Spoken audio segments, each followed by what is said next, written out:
Good evening बेटा, good evening, Radhe Radhe. Good evening all of you.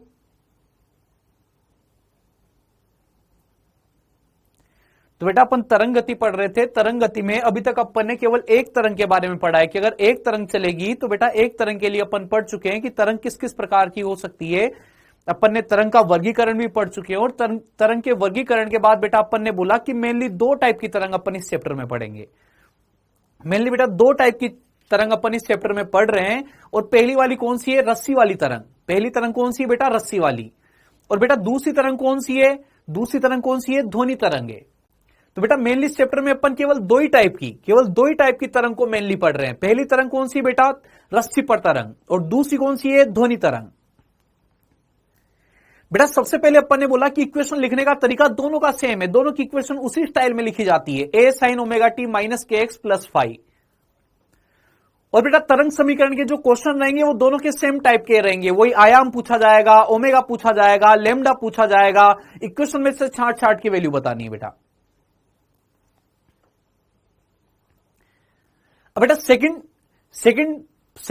Topic पे आता हूं। सेकंड टॉपिक बेटा अपन ने पढ़ा था पार्टिकल की वेलोसिटी। पार्टिकल की वेलोसिटी अपने आप में एक कंसेप्ट था यहां पर। तो बेटा पार्टिकल की वेलोसिटी के लिए अपन ने बोला कि पार्टिकल की वेलोसिटी क्या होती है।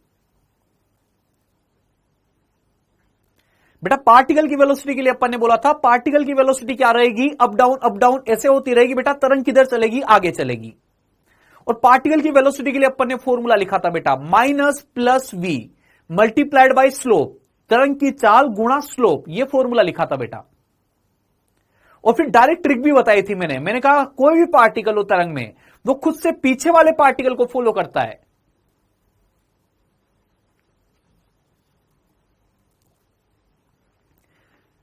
कोई भी पार्टिकल हो बेटा तरंग में जितने भी कण होते हैं हर कण बेटा खुद से पीछे वाले पार्टिकल को फॉलो करता है।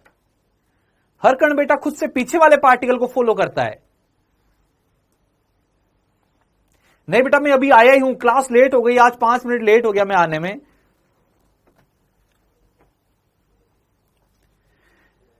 फिर उसके बाद में बेटा अपन ने बोला कि जो तरंग वेग के फॉर्मूले होते हैं वो इक्वेशन पैरामीटर की टर्म्स में तो क्या होते हैं? Lambda by T, N lambda और ओमेगा बाई के। लेकिन बेटा तरंग का वेग एक्चुअलिटी में इन पर निर्भर नहीं करता, ये केवल इक्वेशन पैरामीटर की टर्म में अपन ने लिख दिए मैथमेटिकली। लेकिन बेटा तरंग का जो वेग होता है वो एक्चुअलिटी में किस पे डिपेंड करता है? माध्यम पे डिपेंड करता है। और माध्यम की टर्म में बेटा अपन ने दोनों टाइप की तरंग के फॉर्मूले लिखे। माध्यम की टर्म में बेटा दोनों टाइप के फॉर्मूले लिखे। जैसे एनएलएम की तरह का फोटो आए और बेटा तरंग का पूछा जाए कि तरंग यहां से यहां तक कितनी देर में चल जाएगी, एनएलएम का फोटो आ जाए बेटा, एनएलएम वाला फोटो, तो बेटा समझ जाना कौन सी तरंग है? रस्सी वाली तरंग है बेटा, ये रस्सी वाली तरंग है। और फॉर्मूला क्या होता है? Root over T by mu होता है, जहां पर म्यू को क्या लिखा जाता है? रो मल्टीप्लाइड बाई ए लिखा जाता है। फिर बेटा अपन ने साउंड की वेलोसिटी की बात करी। साउंड की वेलोसिटी की मैंने बोला साउंड की वेलोसिटी के क्वेश्चन मेनली गैस में बनेंगे, गैस में। और गैस में फॉर्मूला क्या होता है? Root over gamma P by rho, root over gamma P by rho, root over gamma R T upon M W, root over gamma small K T by small M. 3 फॉर्मूले पढ़े थे बेटा। फिर मैंने वैरायटी बताई थी वो क्या क्या चेंज करके क्वेश्चन पूछेगा। वो कभी तापमान बढ़ा देगा बेटा, तापमान बढ़ा देगा, तापमान बढ़ा देगा तो बेटा तापमान के लिए v directly proportional to root T. ये सब अपन पढ़ चुके थे, चारों पार्ट उसके। अब बेटा मैं एक साथ बात कर रहा हूं दो तरंग के मिक्स होने की, जिसको अपन सुपरपोजिशन बोलते हैं, अध्यारोपण बोलते हैं। जब भी बेटा दो तरंग एक साथ मिक्स होती है, अगर दो तरंग एक साथ मिक्स होती है तो बेटा 4 फिनोमिना बनते हैं। जब भी दो तरंग एक साथ ओवरलैप होगी, किसी बिंदु पर दो तरंगे मिलेगी बेटा, तो जहां पे मिक्सिंग हो रही है, जिस बिंदु पर दोनों तरंगे एक दूसरे को मिल रही है, उस जगह पे बेटा 4 टाइप के फिनोमिना हो सकते हैं। 4 टाइप के फिनोमिना हो सकते हैं। सुनना बेटा मेरी बात को, 4 टाइप के फिनोमिना तुम्हें बता रहा हूं मैं, है ना। 4 टाइप के फिनोमिना बेटा। एक तरंग के बारे में अपन पूरा पढ़ चुके हैं। हम जो भी पढ़ेंगे एक साथ दो तरंगों की मिक्सिंग पढ़ेंगे, दो तरंगों की मिक्सिंग अपन पढ़ने वाले हैं। और दो तरंगों की मिक्सिंग जब होती है बेटा तो 4 टाइप के फिनोमिना अपन को देखने को मिलते हैं। दो तरंग की मिक्सिंग की बात कर रहा हूं, किसी जगह पे दो तरंग मिल रही हो, एक तरंग इधर से आई, एक तरंग इधर से आई, यहां मिल गई, वापस अलग अलग निकल गई। बेटा तरंग मिलने की कहानी बता रहा हूं, है ना, दो तरंगों के मिलने की कहानी। जिससे बेटा ये तरंग इधर से ट्रेवल करती हुई आ रही होगी, ये तरंग इधर से ट्रेवल करती हुई आ रही होगी, इधर से ट्रेवल करती हुई आई, ये तरंग इधर से ट्रेवल करती हुई आई, ये तरंग इधर से ट्रेवल करती हुई आई। बेटा इस बिंदु पर एक बार ये मिलेंगे, उसके बाद तीनों वापस कैसे चलने लग जाएगी, सेपरेटली चलने लग जाएगी।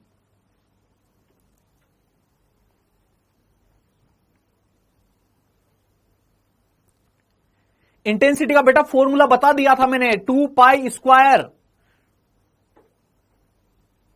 बेटा इंटेंसिटी का फॉर्मूला मैंने बता दिया था तुम्हें, तरंग की intensity 2 pi square N square A square rho V, बताया था मैंने, 2 pi square N square A square rho we.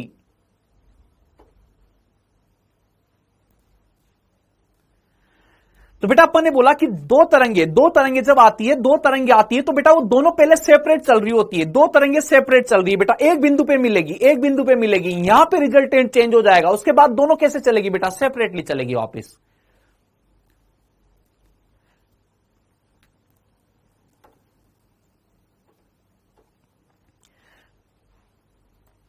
हाँ बेटा फिनोमिना बता रहा हूं, है ना, तुम्हें फिनोमिना बता रहा हूं, दो तरंग की मिक्सिंग किस किस टाइप की हो सकती है, सुनना मेरी बात को, है ना बेटा, दो तरंगे मिक्स हो सकती है ना, समान आवृत्ति की तरंगों की बात की जा रही है, समान आवृत्ति की तरंगों की मिक्सिंग की बात करेंगे। पहले की आवृत्ति की 50 हर्ट्ज है तो दूसरी की आवृत्ति भी कितनी है, 50 हर्ट्ज है। फर्स्ट स्लाइड ही चल रही है बेटा, सुनना बात को, फर्स्ट स्लाइड ही चल रही है। पहली की आवृत्ति भी कितनी है, 50 हर्ट्ज, दूसरी की आवृत्ति भी कितनी है, 50 हर्ट्ज। अब मिक्सिंग के टाइप क्या क्या हो सकते हैं, सुनना मेरी बात को, समान आवृत्ति के लिए मिक्सिंग के टाइप क्या होंगे बेटा, समान आवृत्ति की दो तरंगे सेम डायरेक्शन में जा रही है, समान आवृत्ति की दो तरंगे सेम डायरेक्शन में जा रही है, सेम डायरेक्शन का मतलब बिल्कुल पैरेलल नहीं बेटा, थोड़ा सा टिल्टेड है, थोड़ा सा टिल्टेड, सेम डायरेक्शन में जा रही है, यहां भी सोर्स यहां भी सोर्स, यहां से तरंग गई यहां पे मिल गई, फिर उसके बाद दोनों सेपरेट निकल जाएंगी। तरंगों का मिलना इस टाइप से बेटा, जैसे दो तरंगे जा रही है, दो तरंगे जा रही है बेटा, अगर किसी एक बिंदु पर मिलती है, किसी एक बिंदु पर मिलती है, उसके बाद वापस दोनों क्या हो जाती है बेटा, अलग अलग हो जाती है। पहले दोनों अलग अलग चल रही है, एक बिंदु पर मिलेगी, वहां पर रिजल्टेंट आएगा, उस एक बिंदु पर रिजल्टेंट वेव आएगी बेटा, बाकी सब जगह दोनों कैसे चलेगी, सेपरेट सेपरेट चलेगी।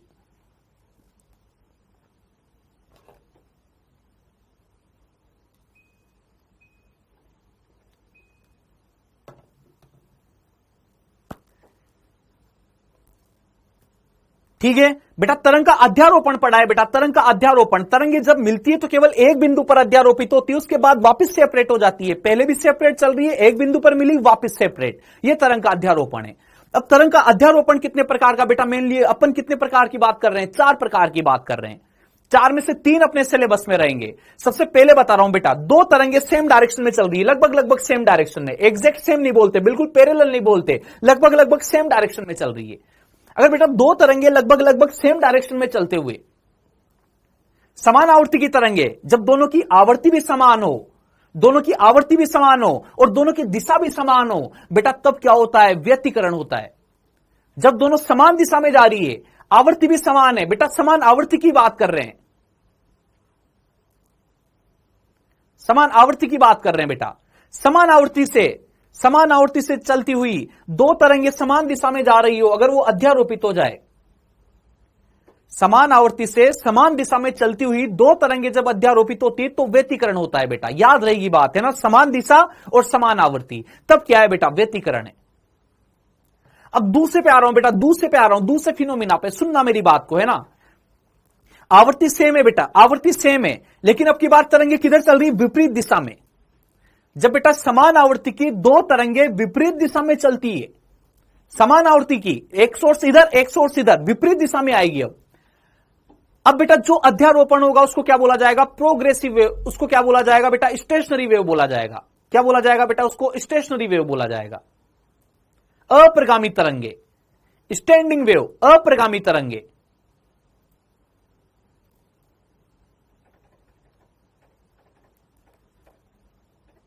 और बेटा थर्ड नंबर बता रहा हूं अब, है ना, समान दिशा वाला हो गया, विपरीत दिशा वाला हो गया। अब बेटा बात कर रहा हूं लंबवत दिशा की, अब बेटा बात कर रहा हूं मैं लंबवत दिशा की। अगर बेटा लंबवत दिशा की बात करूं मैं, अगर लंबवत दिशा की बात करूं, दो तरंगे बेटा समान आवृत्ति की है, आवृत्ति समान ही रखनी है, अभी तक तीनों केस में आवृत्ति समान है।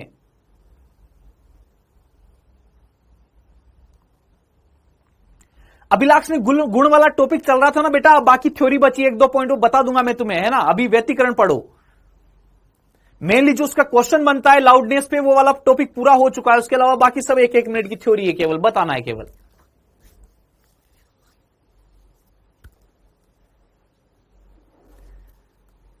अब बेटा थर्ड टाइप की बात कर रहा हूं, थर्ड टाइप। बेटा जब दो तरंगे लंबवत दिशा में, समान आवर्ती की दो तरंगे लंबवत दिशा में चलती हुई ओवरलैप हो जाए किसी बिंदु पर, तो बेटा, और लंबवत दिशा में चलती हुई ओवरलैप होती है, तो बेटा उसको क्या बोला जाता है? लिसाजूस फिगर, लिसाजू की आकृति बोला जाता है। क्या बोला जाता है बेटा? लिसाजू की आकृति बोला जाता है।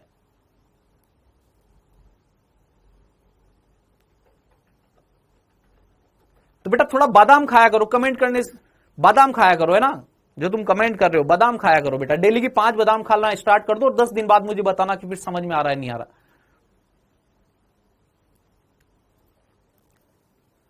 उसके बाद में बेटा फोर्थ नंबर की बात कर रहा हूं, बीट्स, डुक डुक डुक डुक, बीट्स की बात कर रहा हूं बेटा। बीट्स कब सुनाई देती है? तो बेटा बीट्स, जैसे अपन ने व्यतिकरण पढ़ा था, तो व्यतिकरण में थोड़ा सा चेंज, समान दिशा से समान आवर्ती में चलती हुई है, समान दिशा से समान आवर्ती में चल रही है, समान आवर्ती से समान दिशा में चल रही है, समान आवर्ती समान दिशा, व्यतिकरण बोलते थे क्या बेटा?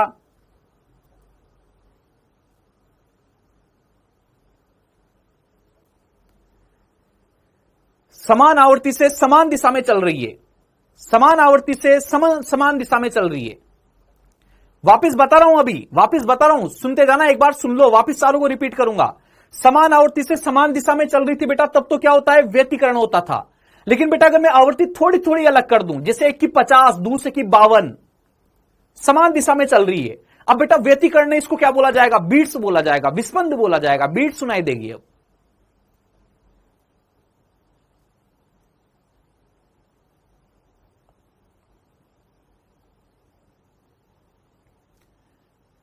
अब एक बार फिर से सुन लेना बेटा, चारों को फिर से सुन लेना, फिर उसके बाद में व्यतिकरण स्टार्ट करेंगे। चारों बता रहा हूं फिर से, है ना, चारों बता रहा हूं। तो बेटा चारों को सुनना फिर से, है ना। 4 चीजें क्या क्या बोली अपन ने? बोला दो तरंगे, बेटा दो तरंगे जब भी एक साथ ओवरलैप हो जाती है, किसी बिंदु पर मिक्स हो जाती है बेटा, तो 4 टाइप के फिनोमिना देखने को मिलते हैं। फिर अपन ने 4 केस बताए कि कौन कौन से केस का क्या क्या नाम रहेगा। मैंने बोला समान आवर्ती समान दिशा, समान आवर्ती की बात कर रहा हूं। समान आवर्ती से चलती हुई तरंगे किधर चल रही हो? अगर समान दिशा में चलते हुए ओवरलैप होती तो व्यतिकरण। समान आवर्ती की है और समान दिशा से चल रही है, समान दिशा में चल रही है, तो क्या होगा बेटा? व्यतिकरण। विपरीत दिशा में चल रही है तो क्या होगा बेटा? अप्रगामी तरंगे, स्टैंडिंग वेव।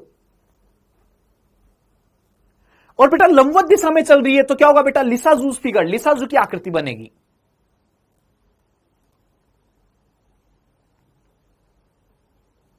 लिसाजू की आकृति बनेगी।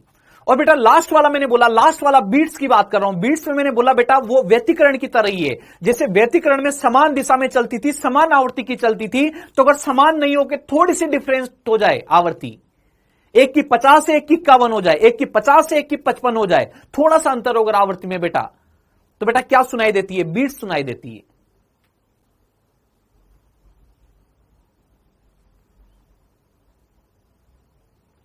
डन बेटा जी, कोई दिक्कत वाली बात नहीं है। अब व्यतिकरण पढ़ना स्टार्ट कर रहे हैं बेटा, व्यतिकरण पढ़ना स्टार्ट कर रहे हैं ना, व्यतिकरण पढ़ना स्टार्ट कर रहे हैं। अब व्यतिकरण कैसे होता है बेटा? व्यतिकरण की बात करते हैं अपन सबसे पहले। तो अध्यारोपण है ना, अध्यारोपण का एक फिनोमिना कौन सा है बेटा? व्यतिकरण है। एक फिनोमिना कौन सा है बेटा? अप्रगामी तरंगे। एक फिनोमिना कौन सा है बेटा? लिसाजू की आकृति है। और चौथा फिनोमिना कौन सा है बेटा? विस्पंद है, बीट से। अध्यारोपण के 4 फिनोमिना होते हैं। जब दो तरंगे मिक्स होती है तो उनकी मिक्सिंग के टाइप के हिसाब से 4 फिनोमिना हो सकते हैं। अध्यारोपण, जब एक माध्यम में 2 या 2 से अधिक तरंगे गति करती हुई माध्यम के किसी बिंदु पर मिलती है, तो माध्यम के कण का परिणामी विस्थापन समीकरण अलग अलग तरंगों के द्वारा किए गए अलग अलग विस्थापन का सदिश योग होता है बेटा।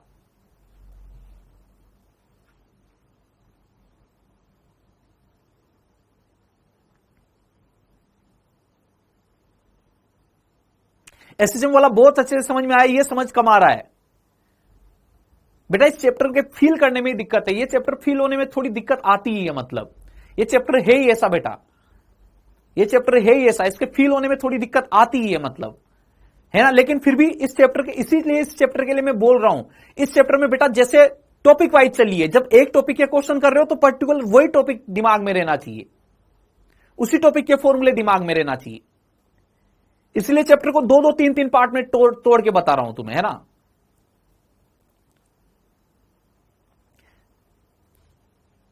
तो जब अध्यारोपण करो, जैसे व्यतिकरण पढ़ रहे हो तो व्यतिकरण के फॉर्मूले दिमाग में चलने चाहिए, व्यतिकरण का क्वेश्चन है तो व्यतिकरण के फॉर्मूले दिमाग में चलने चाहिए अपने।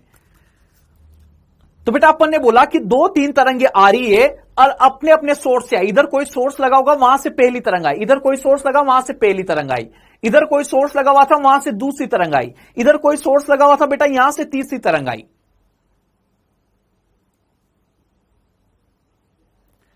यहां से एक तरंग आई बेटा, यहां से दूसरी तरंग आई बेटा, यहां से तीसरी तरंग आई। और बेटा जब तीनों इस बिंदु पर मिलेगी, इस बिंदु पर मिलेगी, तो बेटा अगर तीनों इस बिंदु पर मिलेगी ना, तो इस बिंदु पर परिणामी विस्थापन क्या हो जाएगा बेटा, y1 plus y2 plus y3। जैसे मान लीजिए मैं तुमसे बोल देता हूं कि इस पहली तरंग की वजह से यहां पे विस्थापन कितना होने वाला था, प्लस a/2। इस दूसरी तरंग की वजह से विस्थापन कितना हो पाना था, प्लस a। और इस तीसरी तरंग की वजह से विस्थापन कितना होना था इस बिंदु का, माइनस a/2। तो इस बिंदु का जो विस्थापन रहेगा बेटा इन तीनों के वेक्टर सम की वजह से होगा, y1 vector plus y2 vector plus y3 vector. जहां पे y1 वेक्टर क्या है, सुनना मेरी बात को, इस y1 वेक्टर का मतलब क्या है, y1 वेक्टर का मतलब क्या है, y1 वेक्टर का मतलब है बेटा कि अगर ये अकेली तरंग आ रही होती, तो अकेली तरंग आती है तो इस बिंदु का विस्थापन कितना होता, माध्य स्थिति से कितना ऊपर या कितना नीचे जाता है ये बिंदु। y2 का मतलब है बेटा कि अगर अकेली y2 तरंग होती, अकेली सेकंड नंबर वाली तरंग होती, तो अकेली सेकंड नंबर वाली तरंग में, अकेली सेकंड नंबर वाली तरंग के कारण इस बिंदु का विस्थापन कितना होता, उसको y2 बोला जाएगा। y3 का मतलब क्या है बेटा, अकेली y3 तरंग आ रही होती, अकेली y3 तरंग आती, अकेली थर्ड नंबर वाली तरंग आती, तो बेटा अकेली थर्ड नंबर वाली तरंग की वजह से इस बिंदु का विस्थापन कितना होता है, उसको क्या बोला जाएगा, y3 बोला जाएगा। तुम समझ तो रहे हो बेटा, कोई भी तरंग आती है तो माध्यम के कणों को क्या करती है, up down up down up down ऐसे करती है क्या, माध्यम के कणों को मीन पोजीशन से विस्थापित करती है क्या बेटा।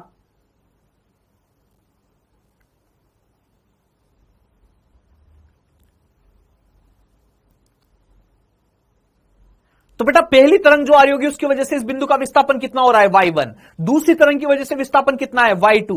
तीसरी तरंग की वजह से विस्थापन कितना है, y3।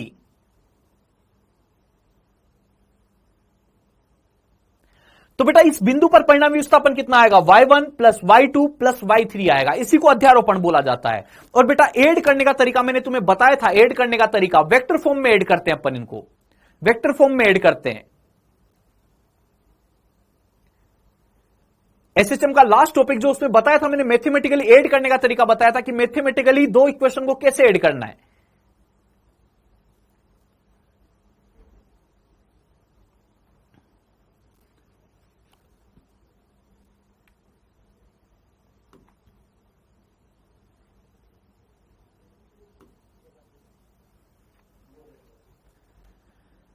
देखना बेटा बात को, जिससे मान लीजिए मैं तुमसे बोल देता हूं बेटा कि ये कोई वायर है, ये कोई वायर है,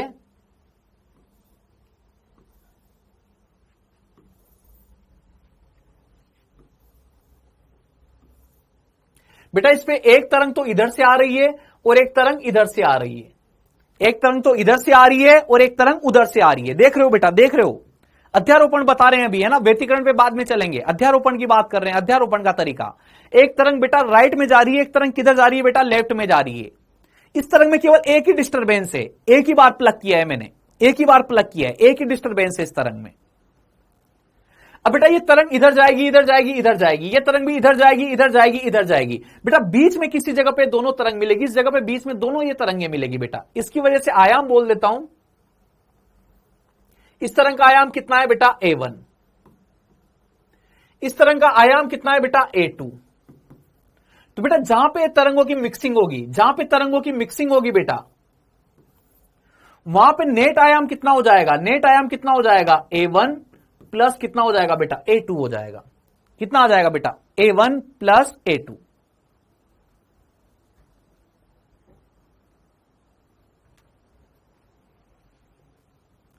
अच्छा जैसे, अब जैसे इसके बाद में सुनना बेटा मेरी बात को, इसके बाद में सुनना, इसके बाद में दोनों तरंगे कैंसल नहीं होगा बेटा, कैंसल नहीं होगा। इसकी वजह से भी माध्य, इसकी वजह से भी कण जो है किधर जाना चाहता है, ऊपर। इसकी वजह से भी कण किधर जाना चाहता है, ऊपर। तो बेटा किधर जाएगा, डबल ऊपर जाएगा।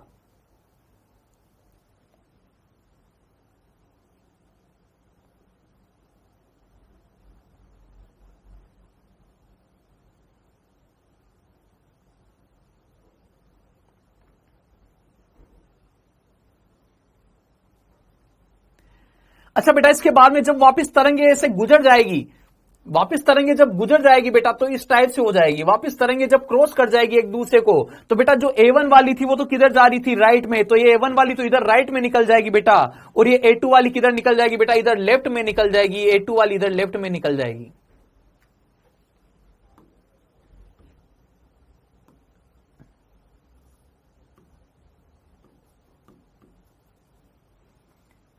ये A2 वाली इधर लेफ्ट में निकल जाएगी।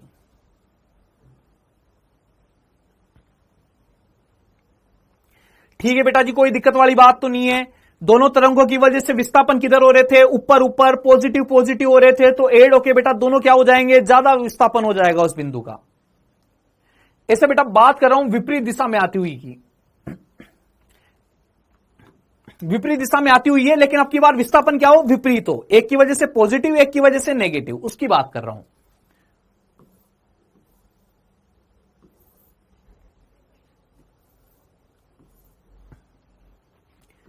इस वाले को लिख देता हूं बेटा A1, इस वाले को लिख देता हूं बेटा A2। बेटा ये किधर जा रहा होगा, ये वाला डिस्टरबेंस राइट में, ये वाला डिस्टरबेंस किधर जा रहा है, लेफ्ट में। बेटा एक तरंग अपन ने इधर से जनरेट करी, एक तरंग सामने वाले ने उधर से जनरेट करी। बेटा जहां पे मिलेगी दोनों, जहां पे दोनों मिलेगी, जहां पे दोनों मिलेगी, अब देख के बताओ क्या दोनों की वजह से जो डिस्प्लेसमेंट होगा, कॉमन पॉइंट पे जब ये मिल रही होगी, तो दोनों की वजह से जो डिस्प्लेसमेंट होगा वो सेम डायरेक्शन में होगा या अपोजिट डायरेक्शन में होगा। इसकी वजह से डिस्प्लेसमेंट किधर होगा, हमेशा जो माध्यम के कण रहेंगे उनका डिस्प्लेसमेंट किधर होगा, ऊपर ऊपर। हर कण को किधर लेके जाएगी, ऊपर। यह हर कण को किधर लेके जाएगी, नीचे नीचे नीचे नीचे ले जाना चाहती है हर कण को। तो बेटा बिल्कुल एग्जैक्ट डिफरेंस करेंगे, एग्जैक्ट जीरो नहीं बोलेंगे, अलग अलग है आयाम दोनों के, A1 माइनस A2 या A2 माइनस A1।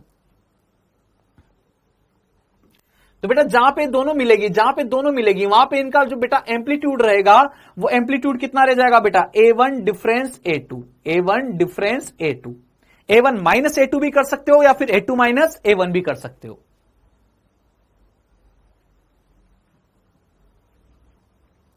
अच्छा बेटा जब दोनों अलग अलग होगी तो फिर अपन समझ ही गए कि दोनों जब अलग अलग हो जाएगी, तो ये जो ऊपर वाली थी इधर किधर निकल चुकी होगी, राइट में निकल चुकी होगी। इसका आयाम कितना है बेटा, A1। और बेटा जो इधर वाली है ये किधर नहीं जा चुकी होगी, लेफ्ट में जा चुकी होगी, A2।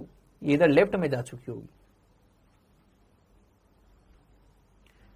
डन बेटा जी, समझे हो। तो देखो एक जिस बिंदु पे ये अध्यारोपण हो रहा था, उस बिंदु का आयाम क्या हो चुका है, चेंज हो चुका है।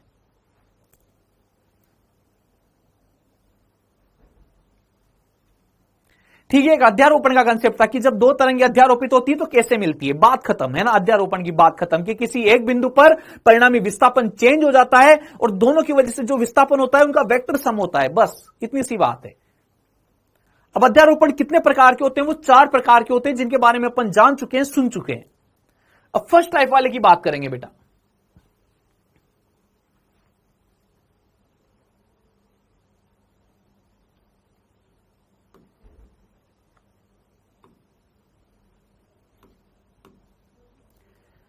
देखिएगा बेटा, गणितीय रूपांतरण, दो तरंगे बेटा। पहली तरंग क्या लिखी हुई है, A1 sine omega T minus K x.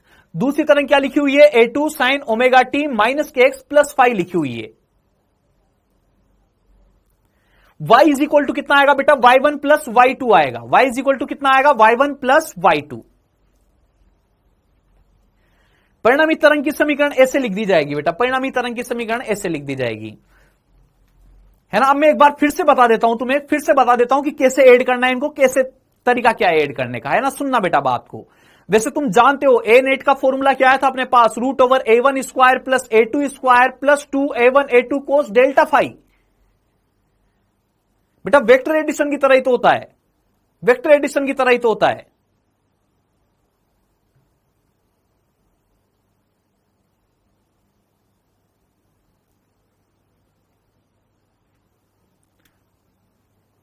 बेटा इस चैप्टर में 3 फिनोमिना और पढ़ेंगे अपन, व्यतिकरण, इस चैप्टर में 3 फिनोमिना और पढ़ेंगे, व्यतिकरण, बीट्स और बेटा अप्रगामी तरंगे। 3 फिनोमिना के बाद ये चैप्टर कंप्लीट है, मिक्सिंग या केवल वेव की।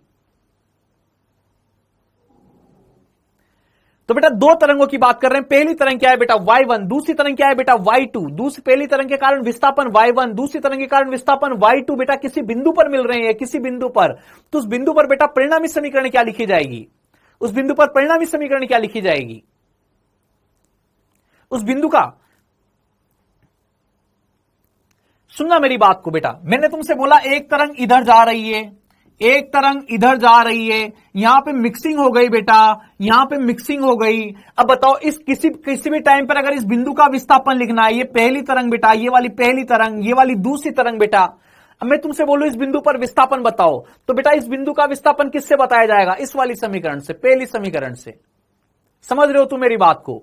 जहां पे बेटा अकेला बिंदु है, जहां पे केवल पहली तरंग पहुंच रही है, वहां पे बेटा विस्थापन किससे बताया जाएगा, इस कण का विस्थापन किससे बताया जाएगा, पहली समीकरण से दिया जाएगा इसका जवाब। ऐसे बेटा किसी दूसरे बिंदु पर जहां पर केवल अकेली सेकंड नंबर वाली वेव पहुंच रही हो, इस बिंदु का जवाब, इस बिंदु का विस्थापन बेटा, इस बिंदु पर माध्यम के कण का विस्थापन क्या होगा, यह केवल किससे बताया जाएगा, दूसरी समीकरण से बताया जाएगा, y2 की समीकरण से बताया जाएगा। देखिए बेटा जब मैं इस बिंदु की बात कर रहा हूं, इस वाले बिंदु की बात कर रहा हूं बेटा, इस वाले बिंदु की बात, तो बेटा इस वाले बिंदु का जो विस्थापन बताया जाएगा, इस वाले बिंदु का विस्थापन कितना होगा, माध्य स्थिति से कितना ऊपर या कितना नीचे होगा। अगर बेटा इस माध्यम के इस कण के विस्थापन की बात करनी, जहां पे दोनों तरंगे ओवरलैप हो रही है, तो बेटा इस वाले कण का विस्थापन, इस वाले कण का विस्थापन इस y नेट से लिखना है बेटा, y नेट से लिखना है।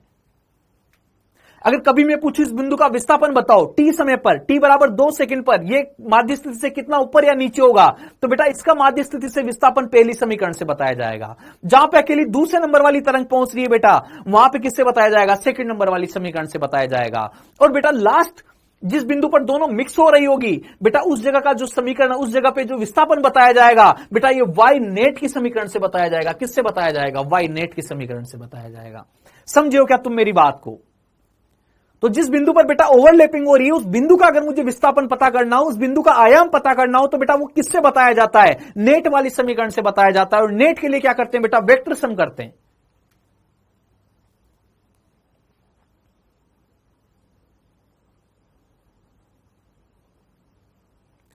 समझे हो क्या तुम मेरी बात को?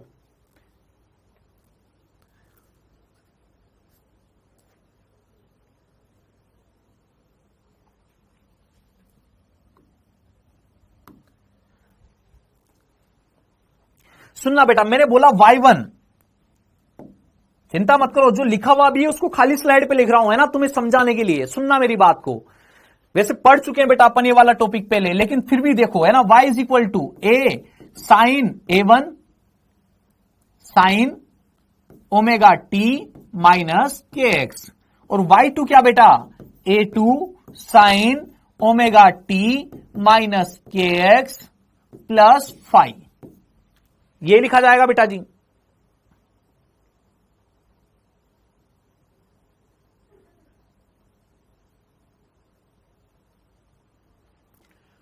अच्छा बेटा ये y1 और y2, अच्छा ये बताओ कि इन दोनों के बीच में कलांतर कितना है, इन दोनों के बीच में कलांतर कितना दिख रहा है, फाई का कलांतर दिख रहा है क्या बेटा, फाई का कलांतर दिख रहा है क्या, फाई का कलांतर दिख रहा है। अब बेटा ऐड करने का तरीका क्या होता है, ऐड करने के लिए दोनों को किस में लिखा जाता है बेटा, वेक्टर फॉर्म में लिखा जाता है। ऐड करने के लिए दोनों को किस में लिखा जाता है, वेक्टर फॉर्म में। तो बेटा इस पहली वाली को भी वेक्टर फॉर्म में लिखेंगे, दूसरी वाली को भी वेक्टर फॉर्म में लिखेंगे। बेटा देखो अगर दोनों का डिफरेंस लोगे तो ओमेगा टी के एक्स तो क्या हो जाएगा, खत्म हो जाएगा। अभी फिलहाल के लिए फाई मान लो कि अगर फाई अंतराल है, फ्रीक्वेंसी सेम है, एन सेम है, तो ओमेगा भी क्या होगा बेटा, सेम होगा। लेमडा सेम है तो के भी क्या होगा, सेम होगा।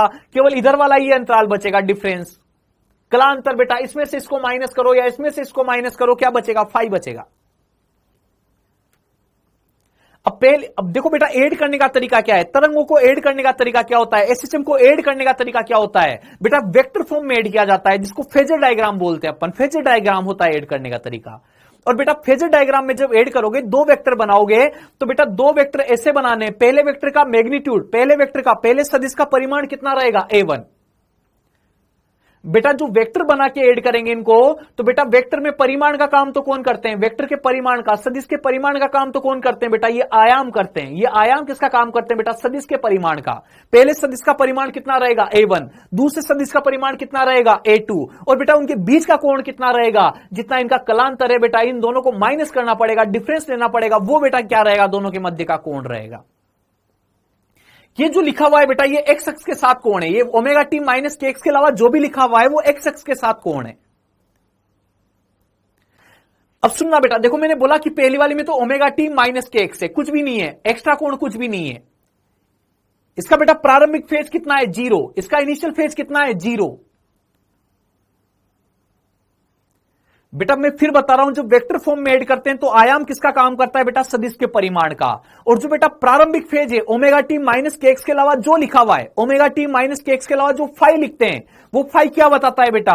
धनात्मक एक्स अक्ष के साथ कोण बताता है सदिश का। अब बताओ इसका तो कोण कितना रहेगा बेटा? धनात्मक एक्स अक्ष के साथ कितना कोण रहेगा? 0 रहेगा। इसमें कुछ भी नहीं है एक्स्ट्रा। तो बेटा पहला सदिश जो बनेगा वो तो एग्जैक्ट धनात्मक एक्स के अनुदिश बन जाएगा। और इस सदिश का परिमाण कितना रहेगा? a1। बेटा दूसरे सदिश का परिमाण क्या रहेगा? a2। और बेटा एक्स अक्ष के साथ कितने कोण में बनेगा? फाई कोण में बनेगा। एक्स अक्ष के साथ इसका कोण कितना रहेगा? फाई। ये लीजिए बेटा a2। और एक्स अक्ष के साथ कोण कितना बेटा? फाई। अब बेटा दो सदिश है a1 a2 और उनके बीच का कोण कितना है? फाई। तो बताओ बेटा परिणामी आयाम कितना आ जाएगा? a नेट बराबर कितना आ जाएगा? बोलो a नेट बराबर, a नेट बराबर a net square is equal to क्या आएगा बेटा? a1 स्क्वायर प्लस क्या आएगा? a2 स्क्वायर प्लस क्या आएगा? 2a1 a2 cos phi. ये आएगा क्या बेटा? देखो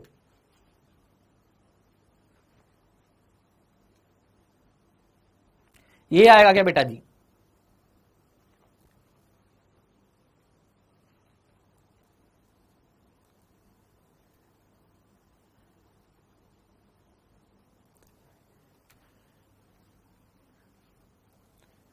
अच्छा बेटा ये तो ए नेट आ गया तुम्हारे पास है ना, कि ए नेट का फॉर्मूला क्या हो जाएगा? A net is equal to root over a1 square plus a2 square plus 2a1 a2 plus 2a1 a2 cos phi.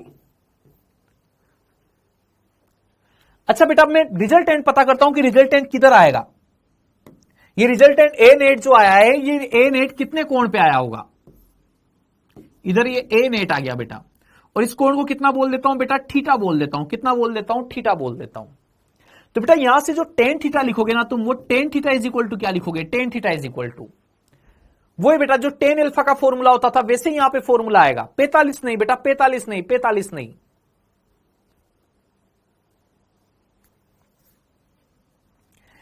कितना लिखोगे बेटा? a2 साइन फाई अपॉन में क्या लिखोगे? a1 plus a2 cos phi.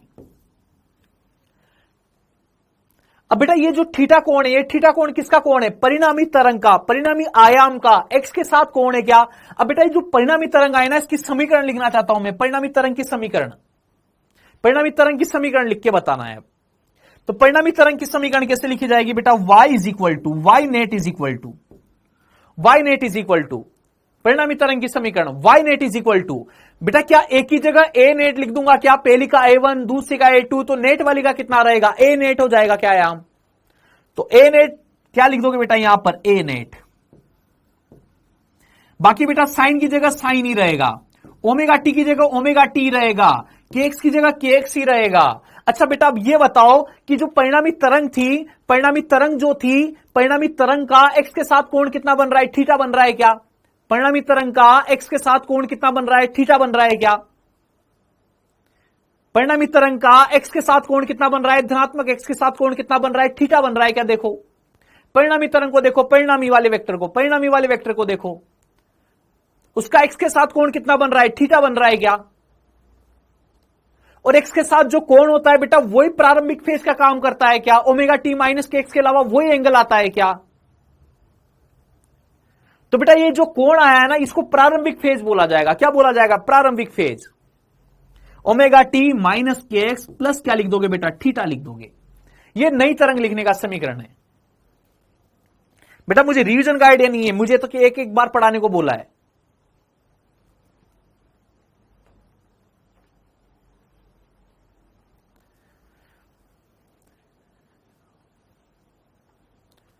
Then बेटा जी याद रह जाएंगे फॉर्मूले। अब दोबारा जहां पे भी आएगा ना बेटा वेक्टर एडिशन, डायरेक्ट लिखूंगा मैं इन फॉर्मूलों को, तब मेरे से नहीं पूछोगे तुम, 2 बार बता चुका हूं ये फॉर्मूले। अब है ना, 2 तरंग को ऐड करने का तरीका है ये।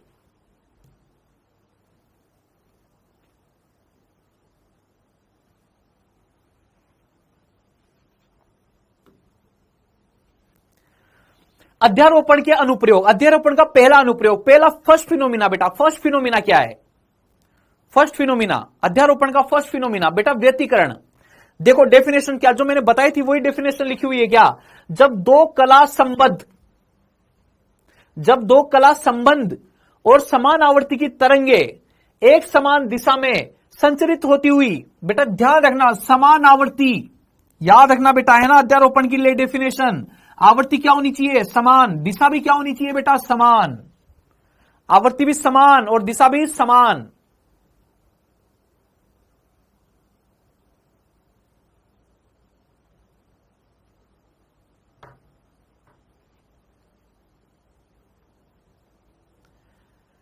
तो कुछ बिंदुओं पर अधिकतम तथा कुछ बिंदुओं पर न्यूनतम तीव्रता होती है। तीव्रता में स्थिति के साथ परिवर्तन की घटना को व्यतिकरण कहते हैं। व्यतिकरण की घटना ऊर्जा संरक्षण के सिद्धांत पर आधारित होती है, अर्थात व्यतिकरण में तरंग की कुल ऊर्जा माध्यम में नियत रहती है, ऊर्जा की हानि नहीं होती, यहां केवल ऊर्जा का पुनर्वितरण होता है। व्यतिकरण की तीव्रता स्थिति का फलन होती है, अतः I is equal to F X रहेगा। बेटा ये जो बातें ये बोल रहा है ना, ये बातें तुम्हें मैं समझा रहा हूं, सुनना मेरी बात को, है ना।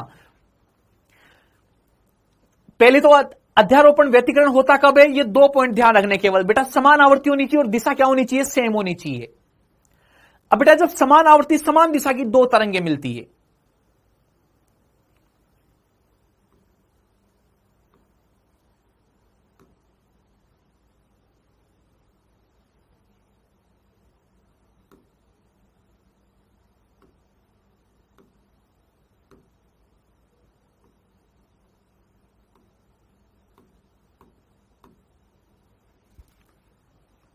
सुनिएगा बेटा मेरी बात को, है ना। व्यतिकरण क्या है? अब मान लीजिए तुम्हारे जिस रूम में तुम बैठे हो ना बेटा, उस रूम को इमेजिन करोगे तुम केवल, है ना। जिस रूम में तुम बैठे हो उस रूम को इमेजिन करोगे, उस रूम को इमेजिन करो। जिस रूम में तुम बैठे हुए हो उस रूम को इमेजिन करो बेटा, उस रूम को इमेजिन करो। अब बेटा मान लो उस रूम में 2 बल्ब जल रहे हैं, 2 बल्ब जल रहे हैं, 2 बल्ब जल रहे हैं बेटा। उस रूम में क्या जल रहे हैं? 2 बल्ब जल रहे हैं।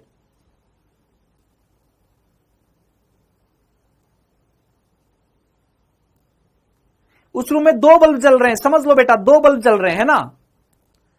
अब बेटा बल्ब जो है, जो लाइट का सोर्स होता है बेटा, लाइट का सोर्स क्या होता है? 3D सोर्स होता है। लाइट का सोर्स क्या होता है? 3D। तुम एक बल्ब भी जलाओगे बेटा तो एक बल्ब भी कितनी कितनी कितनी विकिरण निकालेगा? इनफाइनाइट।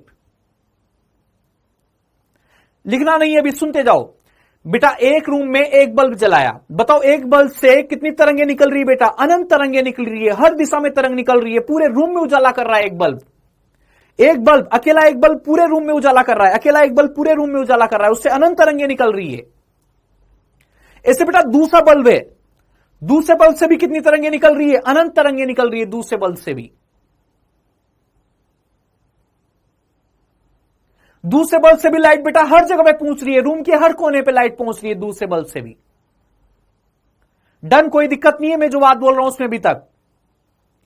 अच्छा बेटा रूम के किसी भी बिंदु पर, रूम के किसी भी बिंदु पर मैं तुमसे पूछूं बेटा, रूम के किसी भी बिंदु पर मैं तुमसे पूछूं कि रूम के किसी भी बिंदु पर उजाला कितनी जगह से आ रहा है, कितने सोर्स से उजाला आ रहा है, कितने स्रोत से उजाला आ रहा है, तो बेटा क्या तुम ये बोलोगे क्या कि रूम के हर एक बिंदु पर 2 स्रोत से उजाला आ रहा है, 2 सोर्स से उजाला आ रहा है हर एक बिंदु पर? अगर रूम में तुमने 2 बल्ब जला रखे हैं बेटा, तो मैं रूम के किसी भी बिंदु की बात करूं, माध्यम के किसी भी जगह की बात करूं, हर जगह पे बेटा तरंगे कितनी जगह से पहुंच रही है? 2 सोर्स से पहुंच रही है, हर बिंदु पर 2 सोर्स से तरंग पहुंचेगी।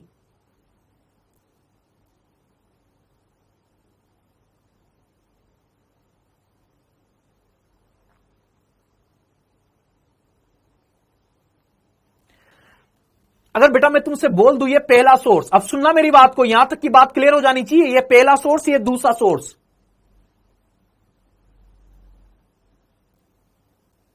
ये पहला सोर्स और ये दूसरा सोर्स बेटा, ये पहला सोर्स और ये दूसरा सोर्स। अब बेटा ये पहला सोर्स है, इससे भी इनफाइनाइट तरंगे निकलेगी। पहला सोर्स है बेटा, इससे भी इनफाइनाइट तरंगे निकलेगी। पहला सोर्स था बेटा, ये पहला सोर्स, ये वाला फर्स्ट नंबर वाला सोर्स है बेटा, इसको क्या बोला जाएगा? S1। ये सेकंड नंबर वाला सोर्स, इसको क्या बोला जाएगा बेटा? S2 बोला जाएगा। बेटा पहले सोर्स से भी हर दिशा में तरंग निकली, ये फर्स्ट तरंग, ये सेकंड तरंग, ये थर्ड तरंग, ये फोर्थ तरंग, ये फिफ्थ तरंग, ये सिक्स तरंग, ये सेवन तरंग, ये एट तरंग, ये नाइन, ऐसे इनफाइनाइट तरंग निकली। बेटा दूसरे सोर्स से भी, बेटा दूसरे सोर्स से भी अनंत तरंगे निकलेगी। दूसरे सोर्स से भी कितनी तरंगे निकली? अनंत तरंगे निकली दूसरे सोर्स से।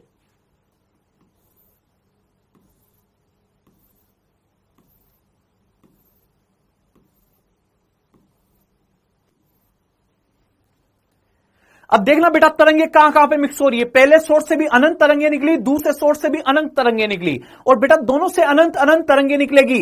तो ये बेटा जो स्पेस है, जो खाली जगह है, जो माध्यम है, माध्यम के ईच एंड एवरी पॉइंट पर अध्यारोपण होगा। माध्यम के ईच एंड एवरी पॉइंट पे क्या होगा बेटा? अध्यारोपण होगा। माध्यम के हर बिंदु पर, खाली जगह के हर बिंदु पर, रूम के हर बिंदु पर बेटा लाइट कितनी जगह से पहुंचेगी? दो जगह से पहुंचेगी।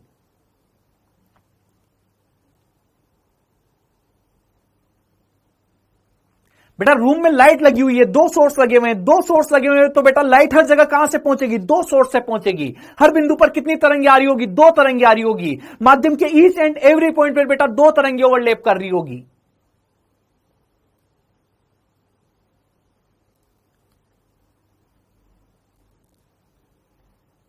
लेकिन बेटा जो दो तरंगे एक बार मिल गई, जो दो तरंगे एक बार मिल गई, वो वापस कभी भी नहीं मिलेगी।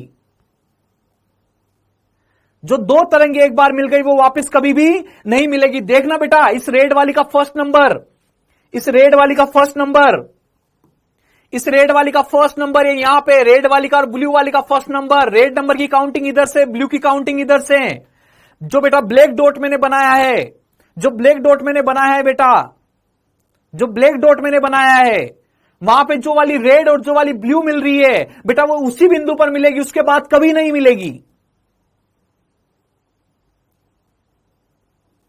बेटा ये ब्लू वाली है, ये इधर वाली इस रेड से मिल गई, अब इस रेड से कभी नहीं मिलेगी, आगे दूसरी रेड से मिल सकती है, दूसरी रेड से मिल सकती है, थर्ड नंबर वाली रेड से मिल सकती है, फोर्थ नंबर वाली रेड से मिल सकती है, लेकिन फर्स्ट वाली रेड से जहां मिल गई उसके बाद कभी भी नहीं मिलेगी। सेकंड वाली रेड से जहां मिल गई उसके बाद कभी नहीं मिलेगी। थर्ड वाली रेड से किसी थर्ड पॉइंट पे मिलेगी, उसके बाद कभी नहीं मिलेगी। समझियो क्या भाई मेरी बात को? हाँ यही है बेटा व्यतिकरण का नियम।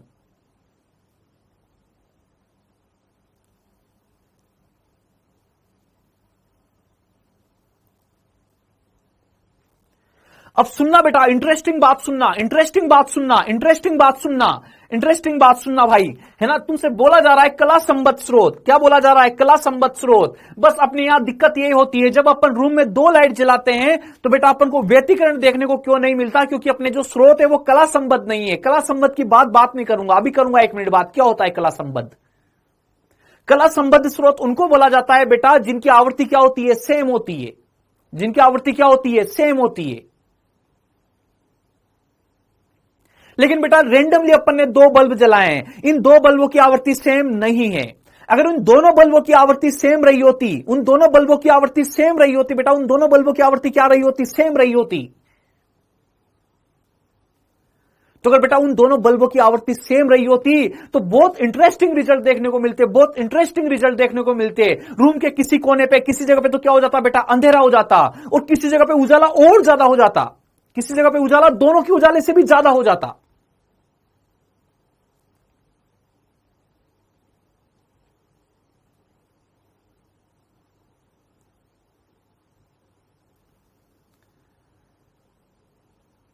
पावर नहीं बेटा, आवृत्ति की बात कर रहे हैं। आवृत्ति सेम होनी चाहिए दोनों की।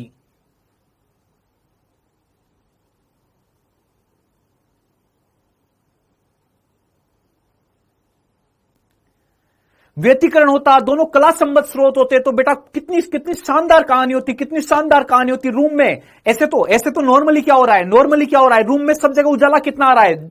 उजाला कितना आ रहा है? एवरेज उजाला आ रहा है। पहले की वजह से उजाला, दूसरे बल्ब की वजह से उजाला, दोनों को नॉर्मली ऐड कर दिया, ये उजाला सब जगह है।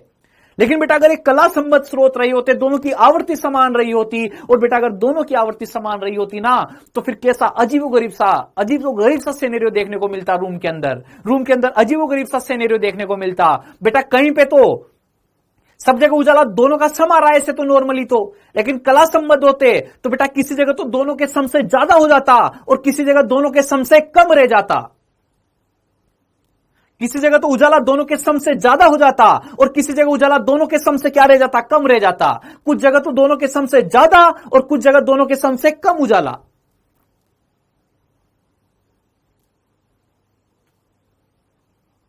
हां, यंग डाइस्लिट एक्सपेरिमेंट इसका एक्सपेरिमेंट है। अच्छा बेटा अब साउंड सोर्स की बात करता हूं। बेटा मैंने रूम में 2 साउंड सोर्स लगा रखे हैं, सुनना बेटा मेरी बात को। मैंने रूम में 2 साउंड सोर्स लगा दिए और बेटा दोनों साउंड सोर्स क्या है, कला संबद्ध है, कला संबद्ध है। मान लो तुम्हारा क्लास रूम है बेटा, कोई क्लास रूम है तुम्हारा, मान लीजिए कोई क्लास रूम है, कोई रूम है तुम्हारा, रूम है ना, उसमें तुमने 2 स्पीकर लगा रखे हैं बेटा, 2 स्पीकर, होम थिएटर जो लगा रखे हैं, 2 स्पीकर लगा रखे हैं। अगर बेटा वो दोनों कला संबद्ध स्रोत होते, नहीं होते, नॉर्मली नहीं होते अपने रियल लाइफ में, लेकिन बेटा अगर दोनों कला संबद्ध स्रोत होते, अगर दोनों बेटा कला संबद्ध स्रोत होते, तो बेटा तुम्हें रूम में सुनने के लिए देख के बैठना पड़ता कि कहां पे साउंड तेज आ रहा है और कहां पे साउंड कम आ रहा है। किसी जगह तो साउंड दोनों के सम से भी ज्यादा हो जाता और किसी जगह साउंड दोनों के सम से क्या रह जाता, कम रह जाता। नॉर्मली तो हर जगह साउंड क्या आता है, दोनों के सम के इक्वल आता है नॉर्मली तो, लेकिन अगर कला संबद्ध स्रोत होते बेटा, कला संबद्ध स्रोत होते,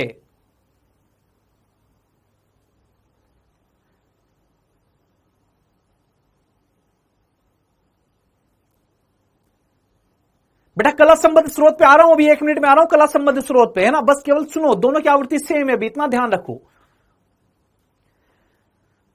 तो बेटा समझ रहे हो क्या तुम मेरी बात को, 2 सोर्स है और दोनों सोर्स कौन से बेटा, 3D सोर्स है, 3D सोर्स में पढ़ा जाता है, व्यतिकरण को 3D सोर्स के केस में पढ़ा जाता है। 2 सोर्स है, साउंड सोर्स हो सकते हैं, लाइट सोर्स हो सकते हैं, दोनों से अनंत अनंत तरंगे निकलेगी, माध्यम के ईच एंड एवरी पॉइंट पर बेटा अध्यारोपण होगा, और बेटा किसी जगह तो जो लाइट या साउंड रहेगा वो दोनों के सम से भी ज्यादा हो जाएगा और किसी जगह दोनों के सम से क्या रह जाएगा, कम रह जाएगा। बेटा जो ये एनर्जी का स्थानांतरण होता है, ये एनर्जी का रीअरेंजमेंट है, इस एनर्जी के रीअरेंजमेंट को क्या बोला जाता है बेटा, व्यतिकरण बोला जाता है। एनर्जी के रीअरेंजमेंट को क्या बोला जाता है, व्यतिकरण बोला जाता है। समझो क्या तुम मेरी बात को, व्यतिकरण को समझो क्या बेटा तुम।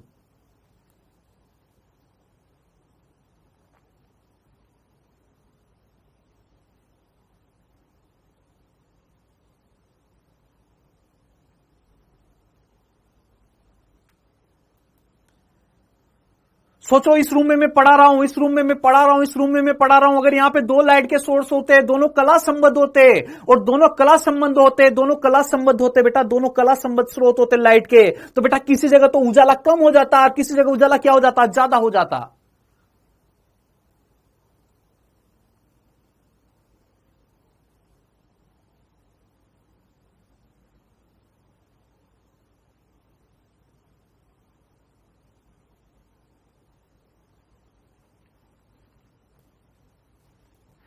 अब तीनों लाइन बेटा तुम्हें समझ में आ जाएगी ना। तीव्रता क्या होती है, एक्स का फलन होती है। तीव्रता एक्स का फलन कैसे हुई बताओ।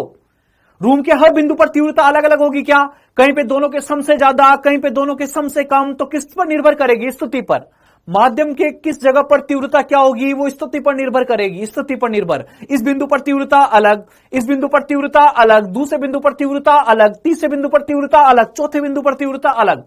हर बिंदु पर तीव्रता क्या होगी, कुछ जगह तो दोनों के सम से ज्यादा मिलेगी, कुछ जगह दोनों के सम से क्या मिलेगी, कम मिलेगी। यह व्यतिकरण है बेटा। व्यतिकरण की घटना किस पर आधारित है बेटा, ऊर्जा संरक्षण के सिद्धांत पर आधारित है। अर्थात व्यतिकरण में तरंग की कुल ऊर्जा माध्यम में नियत रहती है, माध्यम में कुल ऊर्जा नियत है, बस कुछ जगह बढ़ गई है, कुछ जगह घट गई है। यह व्यतिकरण है। ऊर्जा की हानि नहीं होती, यहां केवल ऊर्जा का पुनर्वितरण होता है। किसी जगह पे तो ऊर्जा दोनों के सम से कम हो जाती है, यहां की जो ऊर्जा गायब हुई कहां पे चली गई, जहां पे दोनों के सम से भी ज्यादा ऊर्जा मिल रही है वहां पे ट्रांसफर हो गई।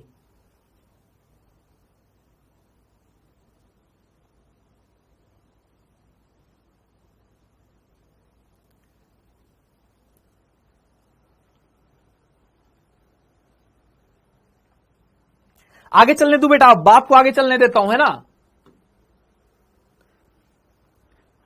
आयाम का समान होना व्यतिकरण की आवश्यक शर्त नहीं है। व्यतिकरण की आवश्यक शर्त क्या है बेटा? व्यतिकरण की आवश्यक शर्त क्या है?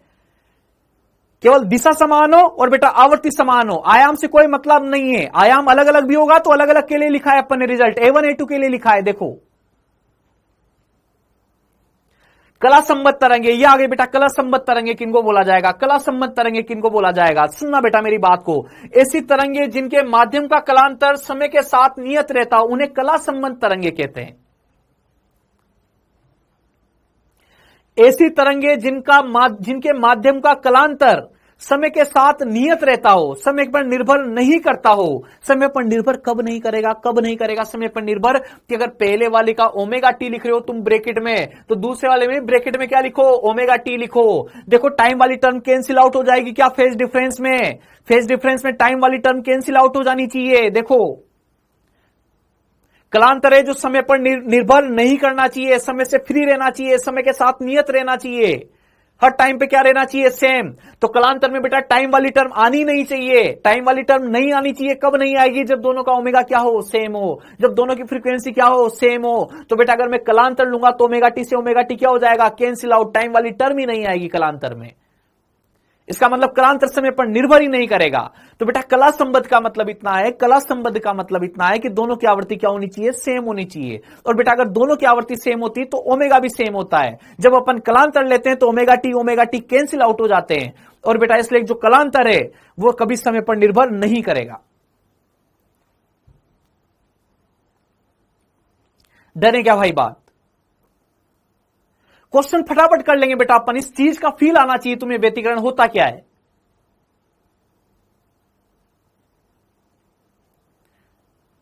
क्वेश्चन तो भी फॉर्मूला बेस्ड है, चुटकियों का काम है क्वेश्चन।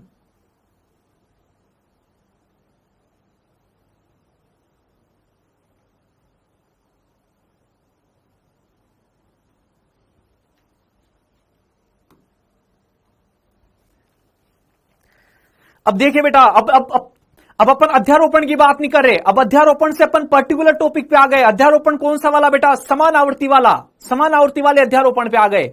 अध्यारोपण इस प्रकार का हो कि तरंगे समान दिशा में जा रही हो, आवृत्ति समान हो, तो बेटा उस अध्यारोपण का स्पेशल नाम दिया व्यतिकरण।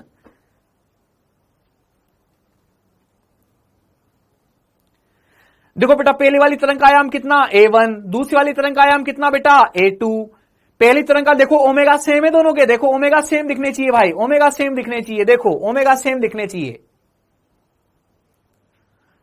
प्लीज प्लीज सर क्या बोल रहे हो बेटा? क्या बोल रहे हो?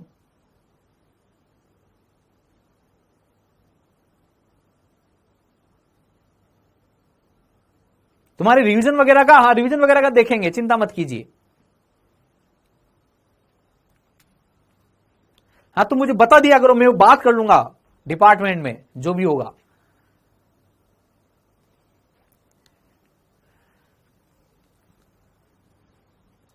अब बेटा बहुत ध्यान से देखना इस वीडियो को। दो तरंगे बेटा, पहली वाली क्या लिखी हुई है? A1। अपन ने बोला आयाम सेम होना जरूरी नहीं है, तो आयाम अलग अलग है। अपन ने क्या बोला है? केवल तरंग आवृत्ति सेम होनी चाहिए। आवृत्ति सेम होनी चाहिए ना बेटा, तो आवृत्ति सेम होने के लिए क्या सेम होना चाहिए? ओमेगा सेम दिखना चाहिए इक्वेशन में। देखो ओमेगा सेम दिख रहा है क्या? ओमेगा सेम दिख रहा है क्या? दिख रहा है बेटा? ओमेगा सेम दिख रहा है। तो बेटा जो इन दोनों का डिफरेंस बचेगा, डेल्टा फाई जो बचेगा बेटा, इन दोनों के लिए जो डेल्टा फाई आएगा वो delta phi is equal to क्या आएगा बेटा? क्या आ जाएगा? K(x2 माइनस x1) प्लस क्या आएगा बेटा? φ1 माइनस φ2। ये आएगा क्या? देखो ये आएगा क्या बेटा? यहां से इसको तो ये तो खत्म हो जाएगा, इसमें से इसको माइनस करूंगा तो ये प्लस का हो जाएगा। प्लस का होते क्या लिखोगे? K कॉमन आ जाएगा, x2 माइनस x1। और बेटा इधर लिखेंगे तो क्या आ जाएगा? φ2 माइनस φ1। अब मान लीजिए मैं बोल देता हूं कि दोनों स्रोत प्रारंभ में समान कला में थे। प्रारंभिक कला दोनों की क्या थी? सेम थी। φ1 इक्वल टू क्या था? φ2 था। इस φ1 φ2 को लिखो ही मत, कंफ्यूज करता है केवल, है ना।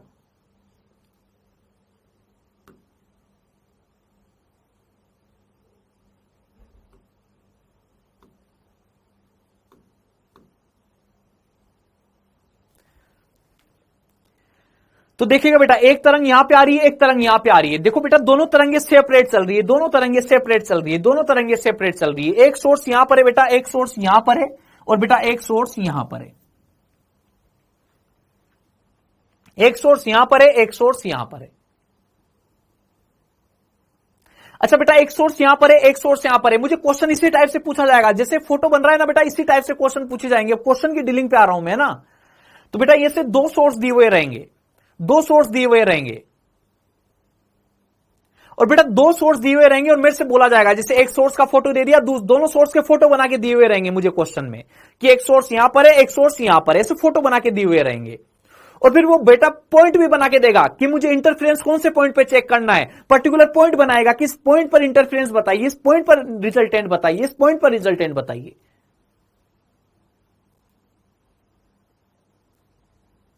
फिर मेरा काम क्या होगा बेटा, जैसे इस डेरिवेशन में सोल्व कर रहा हूं वैसे सोल्व करूंगा। सुनना मेरी बात को, मैं तुमसे बोलूंगा बेटा कि जैसे दो सोर्स दिए, वो बोलेगा दो सोर्स है, S1 S2 ब्लू कलर से बना दिए मैंने, ब्लू डॉट बना दिए। बेटा ये S1 S2 दो सोर्स है, ये S1 और S2 दो सोर्स है बेटा, दो सोर्स है। तो बेटा जिस पॉइंट पे वो रिजल्टेंट पूछेगा, जिस पॉइंट पे रिजल्टेंट पूछा जाएगा अपन से, जिस पॉइंट पर आई नेट पूछा जाएगा अपन से, बेटा उस पॉइंट पे अपन क्या करेंगे, पहले सोर्स से भी एक तरंग लेके जाएंगे, दूसरे सोर्स से भी एक तरंग लेके जाएंगे। पहले सोर्स से भी एक तरंग लेके जाएंगे, दूसरे सोर्स से भी एक तरंग लेके जाएंगे। पहले सोर्स से भी एक तरंग बना देंगे उस बिंदु तक, दूसरे सोर्स से भी एक तरंग बना देंगे उस बिंदु तक। फिर बेटा ज्योमेट्री से मुझे पता रहेगा, ज्योमेट्री से मुझे पता रहेगा, कुछ ना कुछ डेटा मुझे गिवन रहेगा, वहां से मैं देखूंगा कि इस तरंग को कितना चलना पड़ा, फिर इस तरंग को देखूंगा इस तरंग को कितना चलना पड़ा। मान लो इस तरंग को कितना चलना पड़ा x1, और इस तरंग को कितना चलना पड़ा बेटा x2।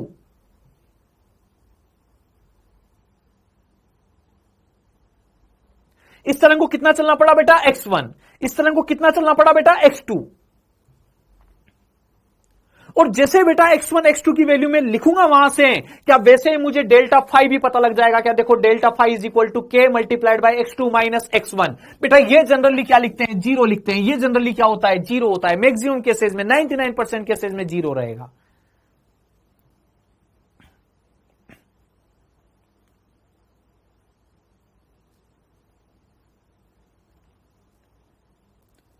तो जैसे बेटा x2 माइनस x1 पता लगेगा, x1 पता लगा, x2 पता लगा, x1 पता लगा, x2 पता लगा, वैसे बेटा मुझे डेल्टा फाई भी पता लग जाएगा। आपकी बात, डेल्टा फाई किसके टर्म में रहेगा बेटा, x की टर्म में रहेगा। अलग अलग जगह पे डेल्टा फाई क्या रहेंगे, अलग अलग। इस बिंदु पर डेल्टा फाई की वैल्यू पाई हो सकती है, इस बिंदु पर डेल्टा फाई की वैल्यू 2 पाई हो सकती है, इस बिंदु पर डेल्टा फाई की वैल्यू 3 पाई हो सकती है। लेकिन वो डेल्टा फाई आएगा कैसे, k multiplied by delta X, k multiplied by delta X.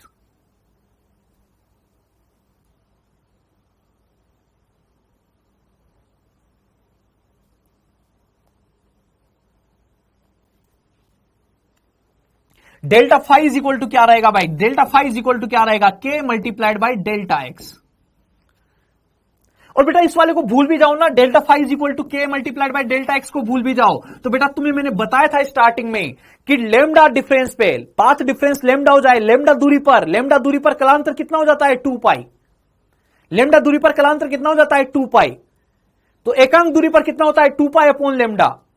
Delta x दूरी पर कितना हो जाएगा 2 pi upon lambda multiplied by delta x.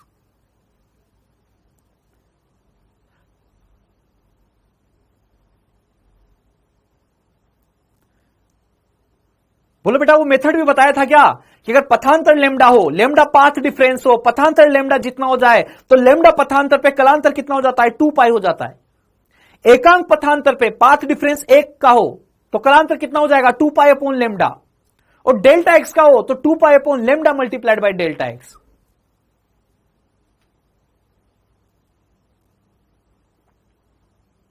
इसके का मतलब क्या है बेटा, 2 पाई अपॉन लेमडा ही तो है, क्या है 2 pi upon lambda, 2 pi upon lambda multiplied by delta x. के का मतलब क्या होता था, 2 पाई अपॉन लेमडा ही तो होता था।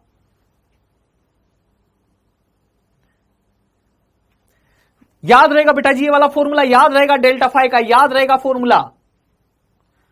व्यतिकरण में डेल्टा फाई का फॉर्मूला याद रहेगा, delta phi mainly delta phi है, बाकी तो फॉर्मूला है n8 बराबर रूट ओवर a1 का स्क्वायर प्लस a2 का square plus 2a1 a2 cos delta phi तो बचता है लास्ट में। वो डेल्टा फाई कैलकुलेट करना है तो मेन कहानी है। और वो डेल्टा फाई किससे आएगा, पहले पाथ डिफरेंस पता करेंगे, फिर पाथ डिफरेंस डेल्टा एक्स को 2 पाई अपॉन लेमडा से मल्टीप्लाई करेंगे।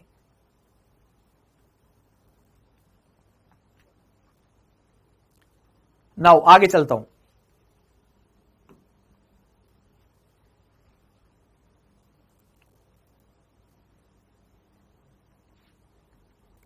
अच्छा बेटा, अपन ने बोला ए नेट बराबर root over A1 square plus A2 square plus 2A1 A2 cos delta phi आ जाएगा।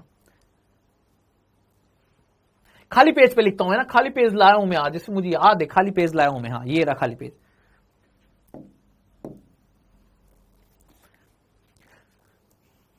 सुनिएगा बेटा बात को, है ना।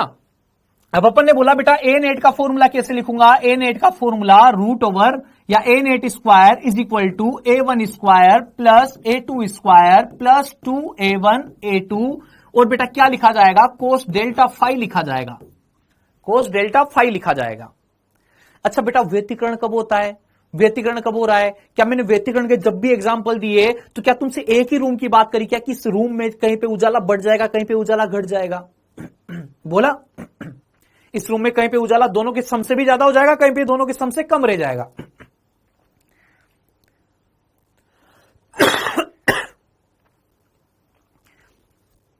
इसका मतलब बेटा व्यतिकरण जब हो रहा है, व्यतिकरण जो हो रहा है तो पहले सोर्स की तरंगे जिस माध्यम में जा रही है दूसरे सोर्स की तरंगे भी सेम माध्यम में जा रही है। पहले सोर्स की तरंगे जिस माध्यम में जा रही है दूसरे सोर्स की तरंगे भी उसी माध्यम में जा रही है। व्यतिकरण इस रूम में हो रहा है तो दोनों सोर्स से तरंगे कहां आ रही है बेटा, इसी रूम में आ रही है। तो बेटा दोनों स्रोत के लिए माध्यम क्या है, सेम है। दोनों स्रोत के लिए माध्यम क्या है बेटा, सेम है। और बेटा मैंने तुम्हें बताया था आई का फॉर्मूला, आई का फॉर्मूला मैंने तुम्हें बताया था क्या होता है, 2 pi square N square A square rho V. बताया था कि बेटा जहां पर v का मतलब क्या होता है, तरंग की चाल, रो का मतलब क्या होता है, माध्यम का घनत्व। फिर मैंने बोला था कि अगर माध्यम सेम हो, अगर माध्यम सेम हो, माध्यम क्या हो बेटा, सेम हो, तो मैंने बोला था कि I डायरेक्टली प्रोपोर्शनल टू क्या बचेगा, केवल n स्क्वायर ए स्क्वायर बचेगा। माध्यम सेम है,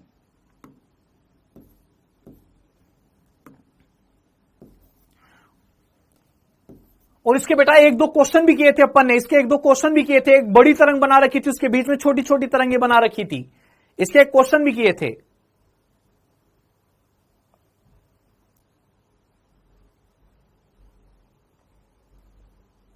नहीं नहीं 5 to 45 डिग्री नहीं होगा अभी, ऐसा कुछ कहीं पे नहीं पहुंचना है, रिजल्ट पे नहीं पहुंचना है अभी। N square A square. फिर बेटा मैंने बोला था कि अगर माध्यम सेम हो स्रोत भी सेम हो, माध्यम व स्रोत दोनों सेम हो, माध्यम व स्रोत, स्रोत का मतलब फ्रीक्वेंसी। अच्छा बेटा ये सेम हो जाए तो आई डायरेक्टली प्रोपोर्शनल टू क्या बचता है, केवल ए स्क्वायर बचता है। क्या बेटा, ये व्यतिकरण के लिए लिखा था ये वाला केस। ये वाला केस किस लिए लिखते हैं, केवल व्यतिकरण वाले के लिए। क्वेश्चन इस पे नहीं होते, क्वेश्चन इस वाले से होते हैं, ऊपर वाले से तीव्रता के क्वेश्चन। ये किसके लिए लिखते हैं बेटा, व्यतिकरण के लिए लिखते हैं केवल, कि जब अगर आवृत्ति भी सेम हो जाती, स्रोत भी सेम हो जाते, मतलब कला संबद्ध स्रोत हो जाते,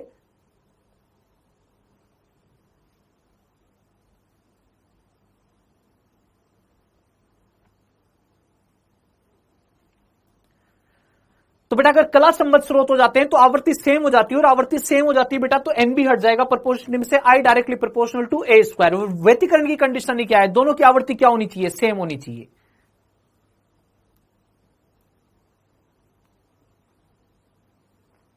तो बेटा यहां पे क्या मैं ए स्क्वायर की जगह आई लिख सकता हूं क्या, देखो ए स्क्वायर की जगह आई लिख सकता हूं क्या, सब जगह जहां पे भी ए स्क्वायर दिख रहा है बेटा वहां पे आई लिख सकता हूं क्या, देखो।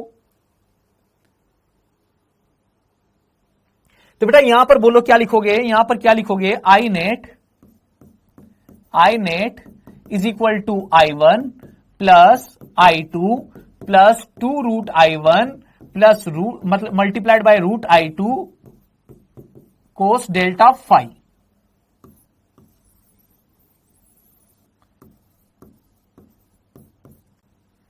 बताइए बेटा जी लिखा जा सकता है क्या,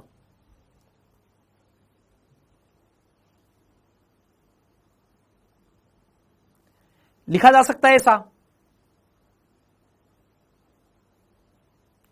ये इंटेंसिटी बेटा, ये तीव्रता है, तीव्रता है ये। अच्छा बेटा मैं बोलूं कि तीव्रता अधिकतम कब होगी, केस फर्स्ट की बात कर रहा हूं, केस फर्स्ट। तो बेटा जब भी डेल्टा फाई जो रहेगा, delta phi is equal to क्या हो जाए, 0 हो जाए, 2 पाई हो जाए, 4 पाई हो जाए बेटा, या फिर कितना हो जाए 2n पाई, ऐसे लिख देता हूं, पाई का समगुणज। बेटा इस प्रकार हो जाएगा तो जो कोस डेल्टा फाई है इसका मान क्या हो जाएगा, अधिकतम हो जाएगा। कोस डेल्टा फाई का मान क्या हो जाएगा बेटा, अधिकतम। कोस जो डेल्टा फाई रहेगा बेटा इसका मान क्या हो जाएगा, अधिकतम। और बेटा ये अधिकतम मान कितना होता है, 1 होता है। कितना होता है अधिकतम मान, 1। ये अधिकतम मान कितना होता है, 1। यहां पे 1 लिखो, कितना आएगा बेटा, I1 plus I2 plus 2√I1 I2, ऐसे आएगा क्या। तो बेटा अधिकतम तीव्रता की बात कर रहा हूं, आई मैक्सिमम। आई मैक्सिमम क्या आएगा बेटा, I1 plus I2 plus 2√I1 और √I2। क्या बेटा इसको √/I1 प्लस √/I2 का होल स्क्वायर लिखा जा सकता है क्या, बोलो। √/I1 प्लस √/I2 का होल स्क्वायर लिखा जा सकता है क्या। और बेटा क्या I1, √I1 को क्या बेटा मैं a लिख सकता हूं क्या, a, √I1 की जगह a लिख सकता हूं क्या। I is equal to a square होता है, इसकी जगह a1 स्क्वायर लिखोगे तो a1 रह जाएगा। ये देखो बेटा a स्क्वायर की जगह क्या लिखा, I, तो बेटा a की जगह क्या लिखेंगे, √I। √I की जगह a लिखा जा सकता है क्या, देखो। तो बेटा इसका फॉर्मूला ऐसे भी आ जाएगा क्या, a1 प्लस a2 का होल स्क्वायर आ जाएगा क्या बेटा। डायरेक्टली प्रोपोर्शनलिटी की बात कर रहा हूं, प्रोपोर्शनलिटी क्या रहेगी, √/A1 square, A1 plus A2 का होल स्क्वायर।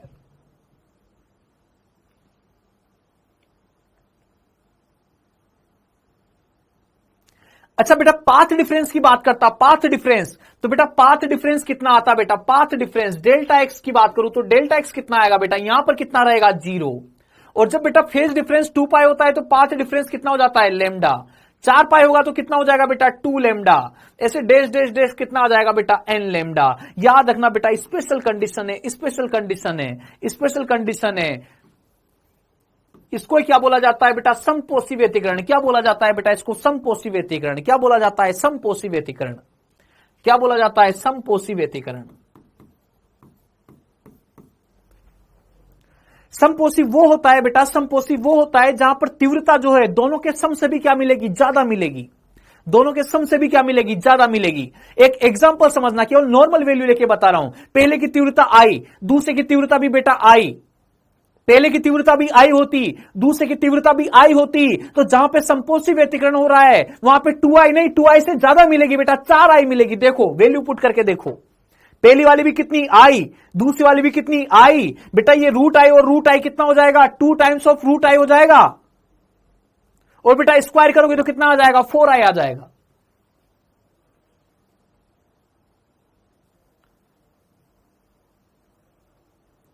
ऐसे तो i और i सब जगह क्या होना चाहिए था, 2i। एवरेज तो सब जगह क्या होना चाहिए, 2i। लेकिन बेटा जहां पे समपोषी होता है वहां 2i की जगह कितनी हो जाती है, 4i बढ़ जाती है।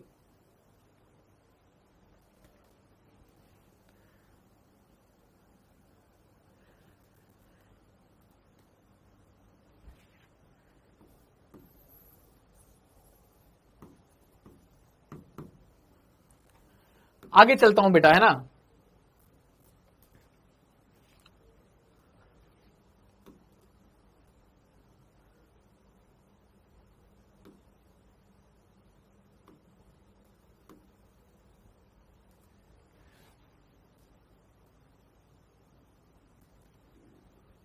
ऐसे बेटा ये समपोषी विनाशी वाला भी देख लीजिए एक बार, विनाशी वाला।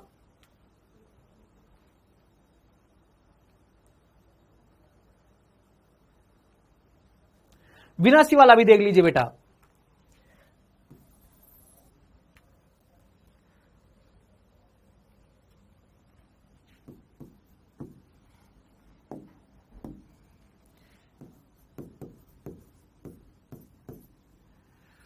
बेटा विनाशी कहां पे होगा, विनाशी कहां पे होगा, जहां पे दोनों कैसे मिलते हैं, अपोजिट फेज में। जैसे मैंने एक फोटो बनाया था नीचे वाला, बाद वाला फोटो बनाया था कि एक की वजह से विस्थापन किधर आ रहा था, ऊपर, दूसरी की वजह से विस्थापन किधर आ रहा था, नीचे, है ना। तो सुनना बेटा, विनाशी कब बोला जाएगा, विनाशी कब बोला जाएगा बेटा, जब कोस डेल्टा फाई जो है वो क्या हो जाए, न्यूनतम हो जाए। कोस डेल्टा फाई क्या हो जाए बेटा, न्यूनतम हो जाए। कोस डेल्टा फाई क्या हो जाना चाहिए, न्यूनतम। और बेटा इसका मान, न्यूनतम मान कितना होता है, -1। न्यूनतम मान कितना होता है बेटा, -1।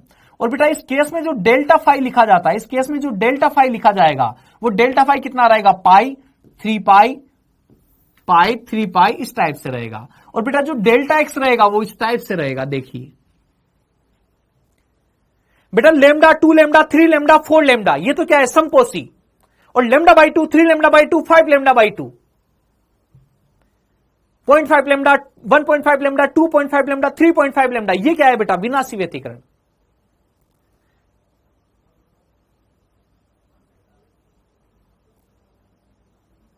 डन बेटा, जानते हो ये वैल्यू, जानते हो क्या तुम पहले से ही, फिर मुझसे क्यों इतना बुलवा रहे हो तुम।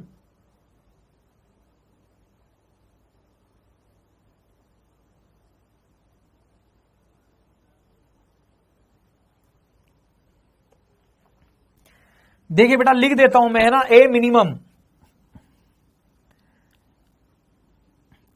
तो बेटा क्या हो जाएगा, A1 डिफरेंस A2 हो जाएगा। थोड़ा सा गलत लिखा हुआ है यहां पे, इसको काटना ही पड़ेगा मुझे, इस जगह लिख रहा हूं, है ना। अच्छा देखो बेटा, आई मिनिमम बता रहा हूं, आई मिनिमम, तो आई मिनिमम कितना आ जाएगा बेटा, आई मिनिमम कितना आ जाएगा, √I1 माइनस √I2, इसका होल स्क्वायर ही आएगा क्या बेटा, इसका होल स्क्वायर ही आएगा क्या, देखो आई मिनिमम यही आएगा क्या बेटा।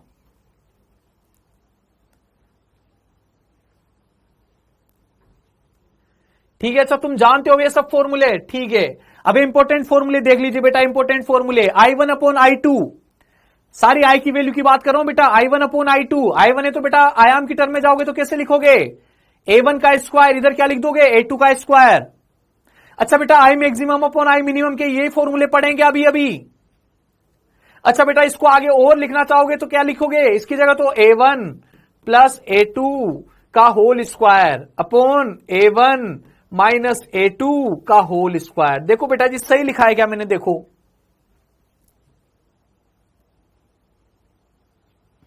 अच्छा सब पढ़ रखा है, ये सब कर लोगे फिर तुम, ये सब कर लोगे।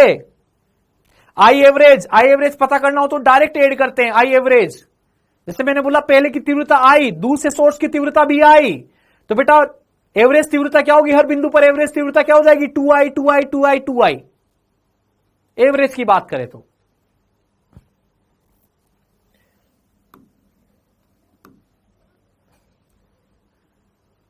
अब आ जाइए बेटा व्यतिकरण की कोटि, व्यतिकरण की कोटि भी जानते हो क्या, व्यतिकरण की कोटि, व्यतिकरण की कोटि का फॉर्मूला क्या होता है बेटा, I maximum minus I minimum upon I maximum plus I minimum multiplied by 100। याद रखना है बेटा इस वाले फॉर्मूले को, याद रखना है इस वाले फॉर्मूले को। नहीं जानते हो तो भी डायरेक्ट ही याद रखना है, नहीं जानते हो तो भी डायरेक्ट ही याद रखना है। I maximum minus I minimum, नीचे क्या आता है, I maximum plus I minimum multiplied by 100। अच्छा ये व्यतिकरण की कोटि का मतलब क्या है बेटा, कि व्यतिकरण मुझे आंखों से कितना अच्छा ऑब्जर्व हो रहा है या कानों से कितना अच्छा ऑब्जर्व हो रहा है। व्यतिकरण कानों से जितना अच्छा ऑब्जर्व होगा या आंखों से जितना अच्छा ऑब्जर्व होगा बेटा, व्यतिकरण की कोटि उतनी ज्यादा होगी। तो मैंने बोला बेटा कि अगर पूर्ण व्यतिकरण है, पूर्ण व्यतिकरण किस प्रकार का होता है, तो बेटा पूर्ण व्यतिकरण के लिए इसकी डिग्री कितनी, एफ की वैल्यू कितनी हो जाएगी, 100। बेटा अगर मैं एफ की वैल्यू 100 लिख के बता रहा हूं तुम्हें, यहां पर एफ की वैल्यू 100, तो बेटा पूर्ण व्यतिकरण की बात कर रहे हैं, एफ की वैल्यू क्या हो जाएगी बेटा 100 लिखते क्या आ जाएगा, आई मैक्स माइनस आई मिन अपॉन में क्या आएगा, आई मैक्स प्लस में क्या आएगा, आई मिन मल्टीप्लाइड बाय 100। इससे इसको निपटा दूंगा बेटा जी, यहां पर 1 बचेगा, इधर मल्टीप्लाई कर दोगे बेटा तो कितना आएगा, 2i मिनिमम इक्वल टू कितना आ जाएगा, 0। सोल्व करोगे तो बेटा i मिनिमम इक्वल टू कितना आएगा, 0। जब बेटा तुम f की वैल्यू यहां पर 100 लिख देते हो, f की वैल्यू 100 लिख देते हो, पूर्ण व्यतिकरण की बात करते हैं, परफेक्ट इंटरफेरेंस की बात करते हैं, परफेक्ट व्यतिकरण की बात करते हैं, तो f की वैल्यू क्या बेटा 100, और f की वैल्यू 100 लिखोगे बेटा तो i मिनिमम बराबर कितना आएगा, 0। और i मिनिमम 0 बोलने का तरीका क्या है बेटा, उसका i मिनिमम 0 क्यों बोलता है, कि बेटा जहां पर तीव्रता न्यूनतम हो, जहां पर तीव्रता न्यूनतम हो वहां पे एग्जैक्ट बिल्कुल लाइट ही 0 हो जाए, बिल्कुल अंधेरा हो जाए, तो बेटा आंखों से सबसे ज्यादा अच्छे से ऑब्जर्व होगा, क्लियर दिखेगा कि यहां पे डार्क स्पॉट बन रहा है, बिल्कुल अंधेरा हो रहा है, यहां पर विनाशी व्यतिकरण हो रहा है। जहां पे विनाशी व्यतिकरण है वहां पे बेटा बिल्कुल जीरो हो जाए, जीरो हो जाए तो व्यतिकरण बहुत अच्छे से ऑब्जर्व होता है, बहुत अच्छे से ऑब्जर्व होता है।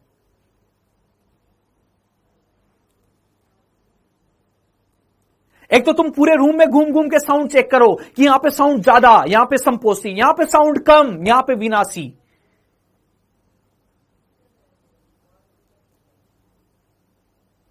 भाई व्यतिकरण में कहीं पे साउंड ज्यादा हो जाएगा, कहीं पे साउंड क्या हो जाएगा, कम। अब बेटा वो कम वाला साउंड अगर बिल्कुल जीरो हो जाएगा ना, तो रूम में अपन घूम के चेक करेंगे ना, तो बहुत अच्छे से पता लगेगा अपन को कि हाँ यहां पे बिल्कुल साउंड नहीं आ रहा, यहां पर विनाशी व्यतिकरण है। यहां पर साउंड बहुत ज्यादा आ रहा है, यहां पर संपोषी व्यतिकरण है। तो बेटा अच्छे से ऑब्जर्व करने के लिए जो विनाशी वाला है उसकी वैल्यू क्या हो जानी चाहिए, जीरो। मिनिमा वाली वैल्यू क्या हो जानी चाहिए, जीरो। तब बहुत अच्छे से ऑब्जर्व होता है। तो बेटा कंडीशन क्या है, पूर्ण व्यतिकरण की शर्तें क्या होती है, कंडीशन यहां से याद रखनी, आई मिनिमम, मिनिमम जहां पे तीव्रता न्यूनतम हो रही है वहां पे बिल्कुल जीरो हो जाए बेटा, तो बहुत अच्छे से ऑब्जर्व होगा, परफेक्ट इंटरफेरेंस बोला जाता है। और आई मिनिमम जीरो कब होता है बेटा, जब I1 बराबर क्या हो जाना चाहिए, I2।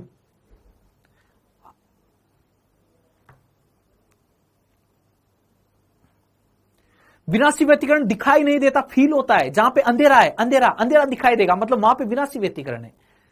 साउंड सोर्स की बात करूं तो जहां पे बिल्कुल ही आवाज नहीं आएगी वहां पे विनाशी व्यतिकरण है। तो बेटा जहां पे आई मिनिमम जीरो तभी होता है जब I1 बराबर I2 बराबर I हो जाए। और जैसे बेटा I1 बराबर I2 बराबर I होता है, जैसे I1 बराबर I2 बराबर I होता है, वैसे I मैक्सिमम तो कितना हो जाता है, 4I। I मिनिमम क्या हो जाता है, जीरो। आई मिनिमम जीरो ही तभी होगा जब I1 बराबर क्या हो बेटा, I2। आई मिनिमम वाला formula root over I1 minus root over I2 का whole square. I minimum zero ही तब होगा जब I1 और I2 दोनों क्या हो जाए, सेम हो जाए, दोनों आई हो जाए, तो आई minimum zero, I maximum 4I, और आई एवरेज कितना रहेगा, 2I।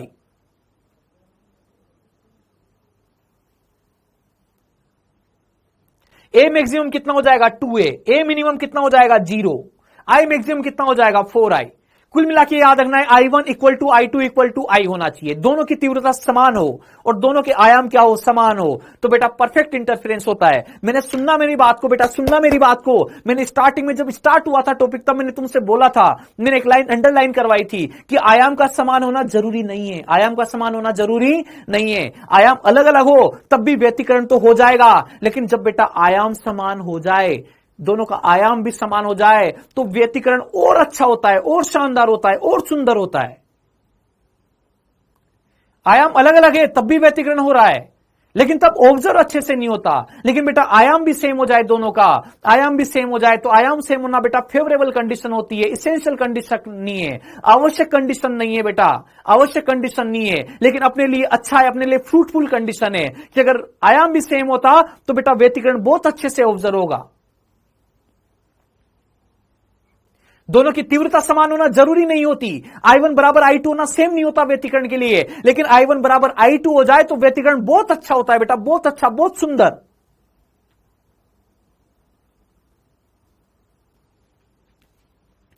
ये लीजिए बेटा थ्योरी वाला पार्ट इसका कंप्लीट है। अब व्यतिकरण के क्वेश्चन बचे हुए हैं अपने पास केवल, है ना।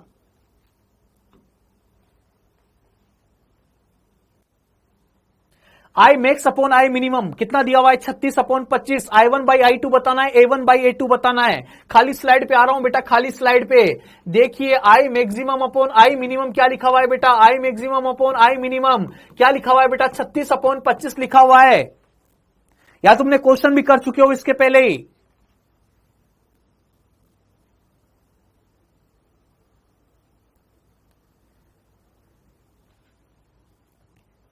अब सुनना बेटा, तुमने बोला कि अगर डिपेंड नहीं करता तो क्लियर क्यों नहीं ऑब्जर्व होता है।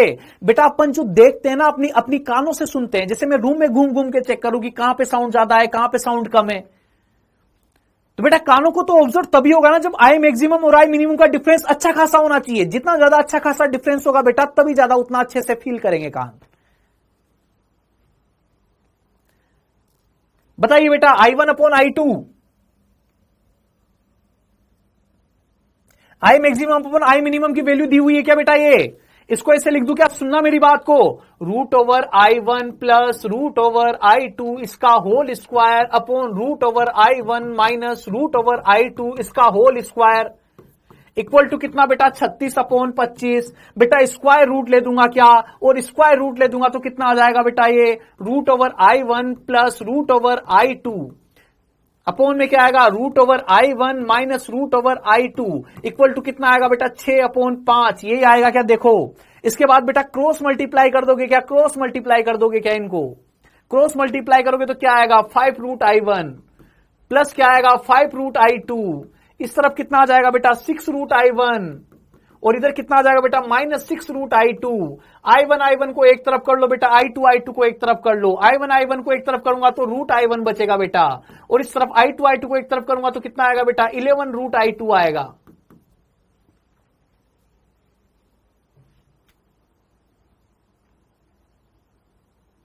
देखिए बेटा जी, यहां से क्या स्क्वायर कर दोगे क्या, दोनों तरफ स्क्वायर कर दोगे तो कितना आएगा 121I2 इक्वल टू क्या आएगा बेटा I1। यहां से I1/I2 इक्वल टू क्या आएगा बेटा 121 आ जाएगा क्या, 121/1।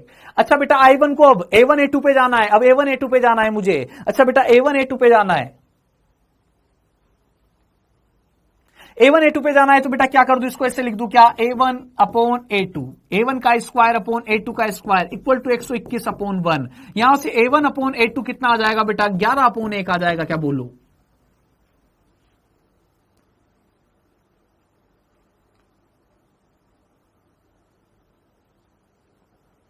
कोई दिक्कत, कोई लोचे वाली बात तो नहीं है।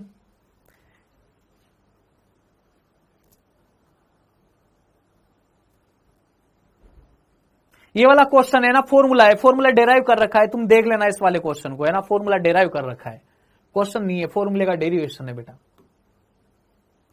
इस वाले में आ जाइए,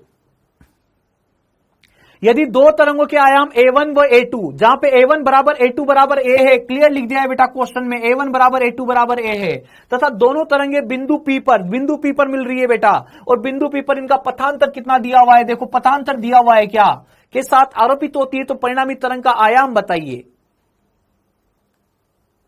अच्छा बेटा पथांतर दिया हुआ है तो क्या तुम कलांतर पता कर लोगे क्या, पथांतर दिया हुआ है तो कलांतर पता कर लोगे क्या, पहले बताओ मुझे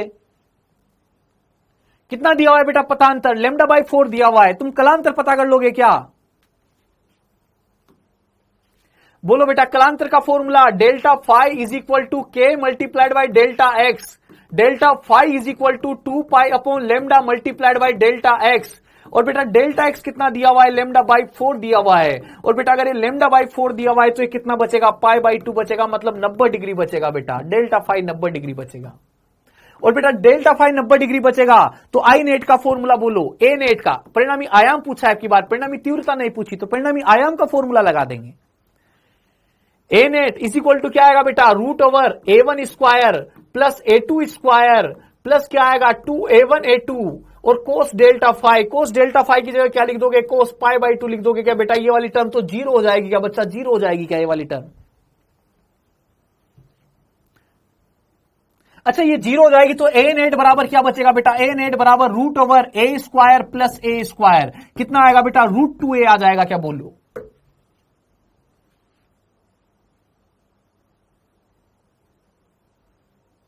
√2A आ जाएगा क्या बेटा ये। अच्छा बेटा मैं एक बात का और जवाब दे दो, कल से अपनी क्लास का टाइमिंग में 10 से 12 कर रहा हूं, 10 से 12,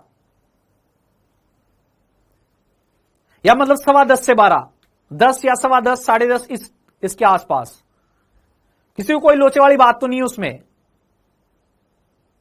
कोर्स की चिंता तुम मत करो, कोर्स की जिम्मेदारी मेरे ऊपर छोड़ो, तुम्हें बस जो जैसे पढ़ाया जा रहा है वैसे उसी अंदाज में पढ़ो, आराम आराम से। अभी तो छुट्टी कर रहा हूं, अभी तो छुट्टी कर रहा हूं, कल 10 से 12 कर दूं, 10 से 12, 10:30 से 12, 10:15 से 12, इसमें कोई दिक्कत तो नहीं है। हाँ कोर्स हो जाएगा बेटा, कोर्स की चिंता नहीं करनी है। हाँ सुबह बेटा, कल से सुबह कर दे क्लास को।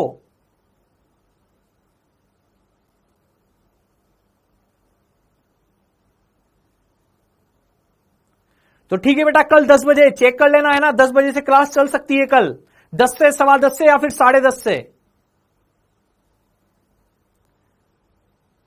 8 PM पे बेटा, थोड़े सा 8 PM पे ये दिक्कत होती है कि तुम पढ़ते हो, 3 सब्जेक्ट पढ़ चुके होते हो, 3 सब्जेक्ट पढ़ने के बाद में चौथा सब्जेक्ट फिजिक्स जाता है तो समझ में आना दिक्कत हो जाती है।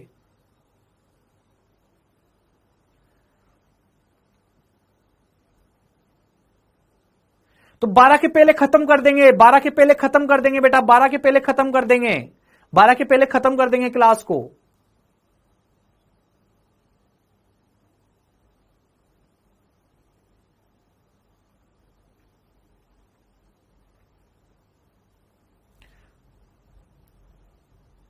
एक आध क्वेश्चन और कर लें, अब एक आध क्वेश्चन एक लास्ट कर लेते हैं, फिर उसके बाद चले जाइए।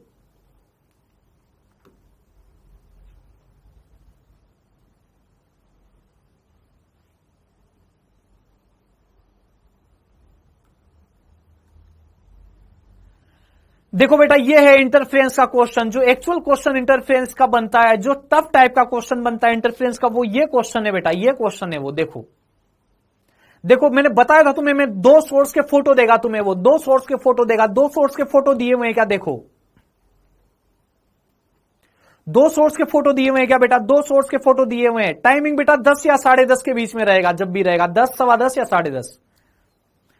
बेटा ये 2 सोर्स के फोटो दिए हुए हैं, और पता है इंटरफेरेंस वाला पॉइंट कहां पे इंटरफेरेंस चेक करना है? इस आदमी के कान पे, इस आदमी के कान पे, देखो श्रोता के कान पे, श्रोता के कान पे। अच्छा बेटा, आप क्वेश्चन को करने का तरीका देखिए, क्वेश्चन को करने का अंदाज देखिए बेटा, क्वेश्चन को करने का तरीका देखिए, क्वेश्चन को करने का अंदाज देखिए।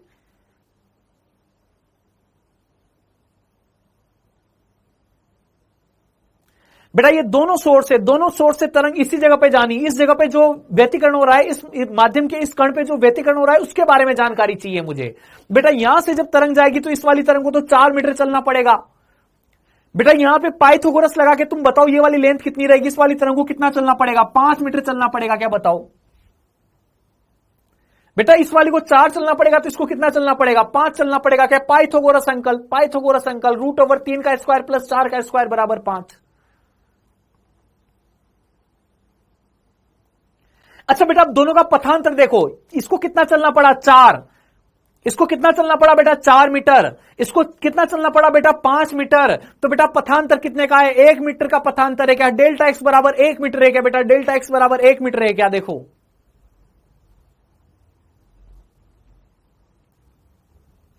तो बेटा यहां से अगर मैं डेल्टा एक्स लिखता हूं, इसको क्या बोल देता हूं? इसको x1 बोल देता हूं, इसको क्या बोल देता हूं? x2 बोल देता हूं। तो बेटा जो डेल्टा एक्स आएगा वो delta X is equal to कितना आ जाएगा बेटा? 1 मीटर आ जाएगा। क्या बोलूं? पथांतर कितना आएगा बेटा? 1 मीटर।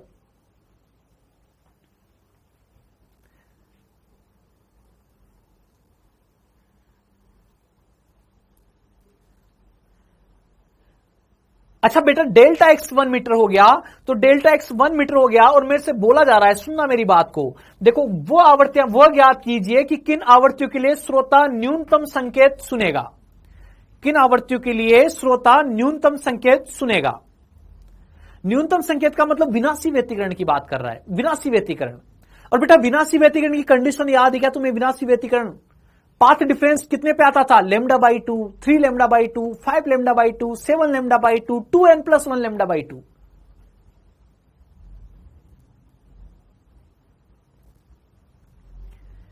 बेटा मैं चाहता हूं कि इस जगह पे मुझे विनाशी व्यतिकरण सुनाई दे, साउंड मिनिमम सुनाई दे, न्यूनतम तीव्रता सुनाई दे, इस वाले कान को, इस लिसनर को न्यूनतम तीव्रता सुनाई दे। तो बेटा यहां पे जो पाथ डिफरेंस आ रहा है, ये वाला पाथ डिफरेंस या तो λ/2 के बराबर हो जाए, या फिर 3λ/2 के बराबर हो जाए, या फिर 5λ/2 के बराबर हो जाए, या फिर 7λ/2 के बराबर हो जाए।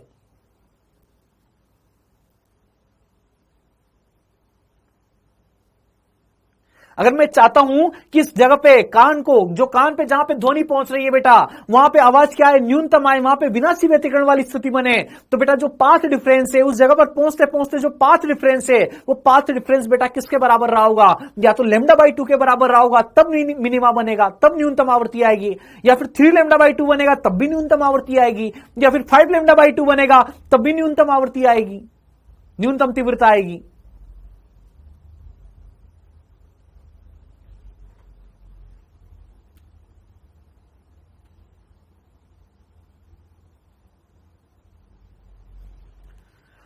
तो बेटा मैं कह रहा हूं कि जो ये डेल्टा एक्स है किसके बराबर हो जाना चाहिए? 2n+1 λ/2।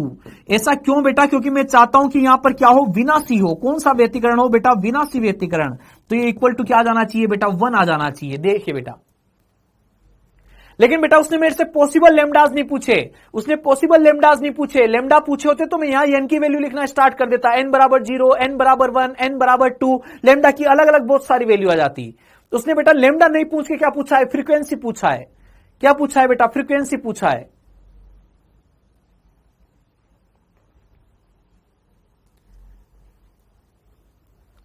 तो बेटा अगर फ्रीक्वेंसी पूछा है तो बेटा इस लेमडा की जगह क्या लिख दोगे, लेमडा की जगह क्या लिख दोगे, v बाई एन लिख दोगे क्या, लेमडा की जगह v बाई एन लिख दोगे क्या, v is equal to N lambda होता है क्या,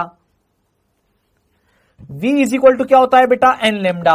अगर v is equal to N lambda होता है बेटा तो मैं इसकी जगह पे क्या लिखूंगा, देखना, v की एन की जगह पे, लेमडा की जगह पे क्या लिखा जाएगा, v by N, 2n plus 1, यहां पर क्या आएगा बेटा, v बाई f, और बेटा एक 2 एक्स्ट्रा लगा हुआ है, इज इक्वल टू कितना आ जाएगा, 1। इस f को इधर भेज देता हूं बेटा, इस f को इधर भेज दूंगा तो f का जो फॉर्मूला बनेगा यहां पर, f का जो फॉर्मूला बनेगा बेटा, वो f का फॉर्मूला क्या बनेगा, f is equal to 2n plus 1 multiplied by v by 2 बनेगा, 2n प्लस 1 v बाई 2। अच्छा बेटा आप n की वैल्यू पुट किए जाओ, v की वैल्यू 330, v की वैल्यू 330 और n की वैल्यू क्या रहेगी बेटा, n इज इक्वल टू 0, 1, 2, 3, ये सारी वैल्यू पुट किए जाओ बेटा, पॉसिबल फ्रीक्वेंसीज आई जाएगी।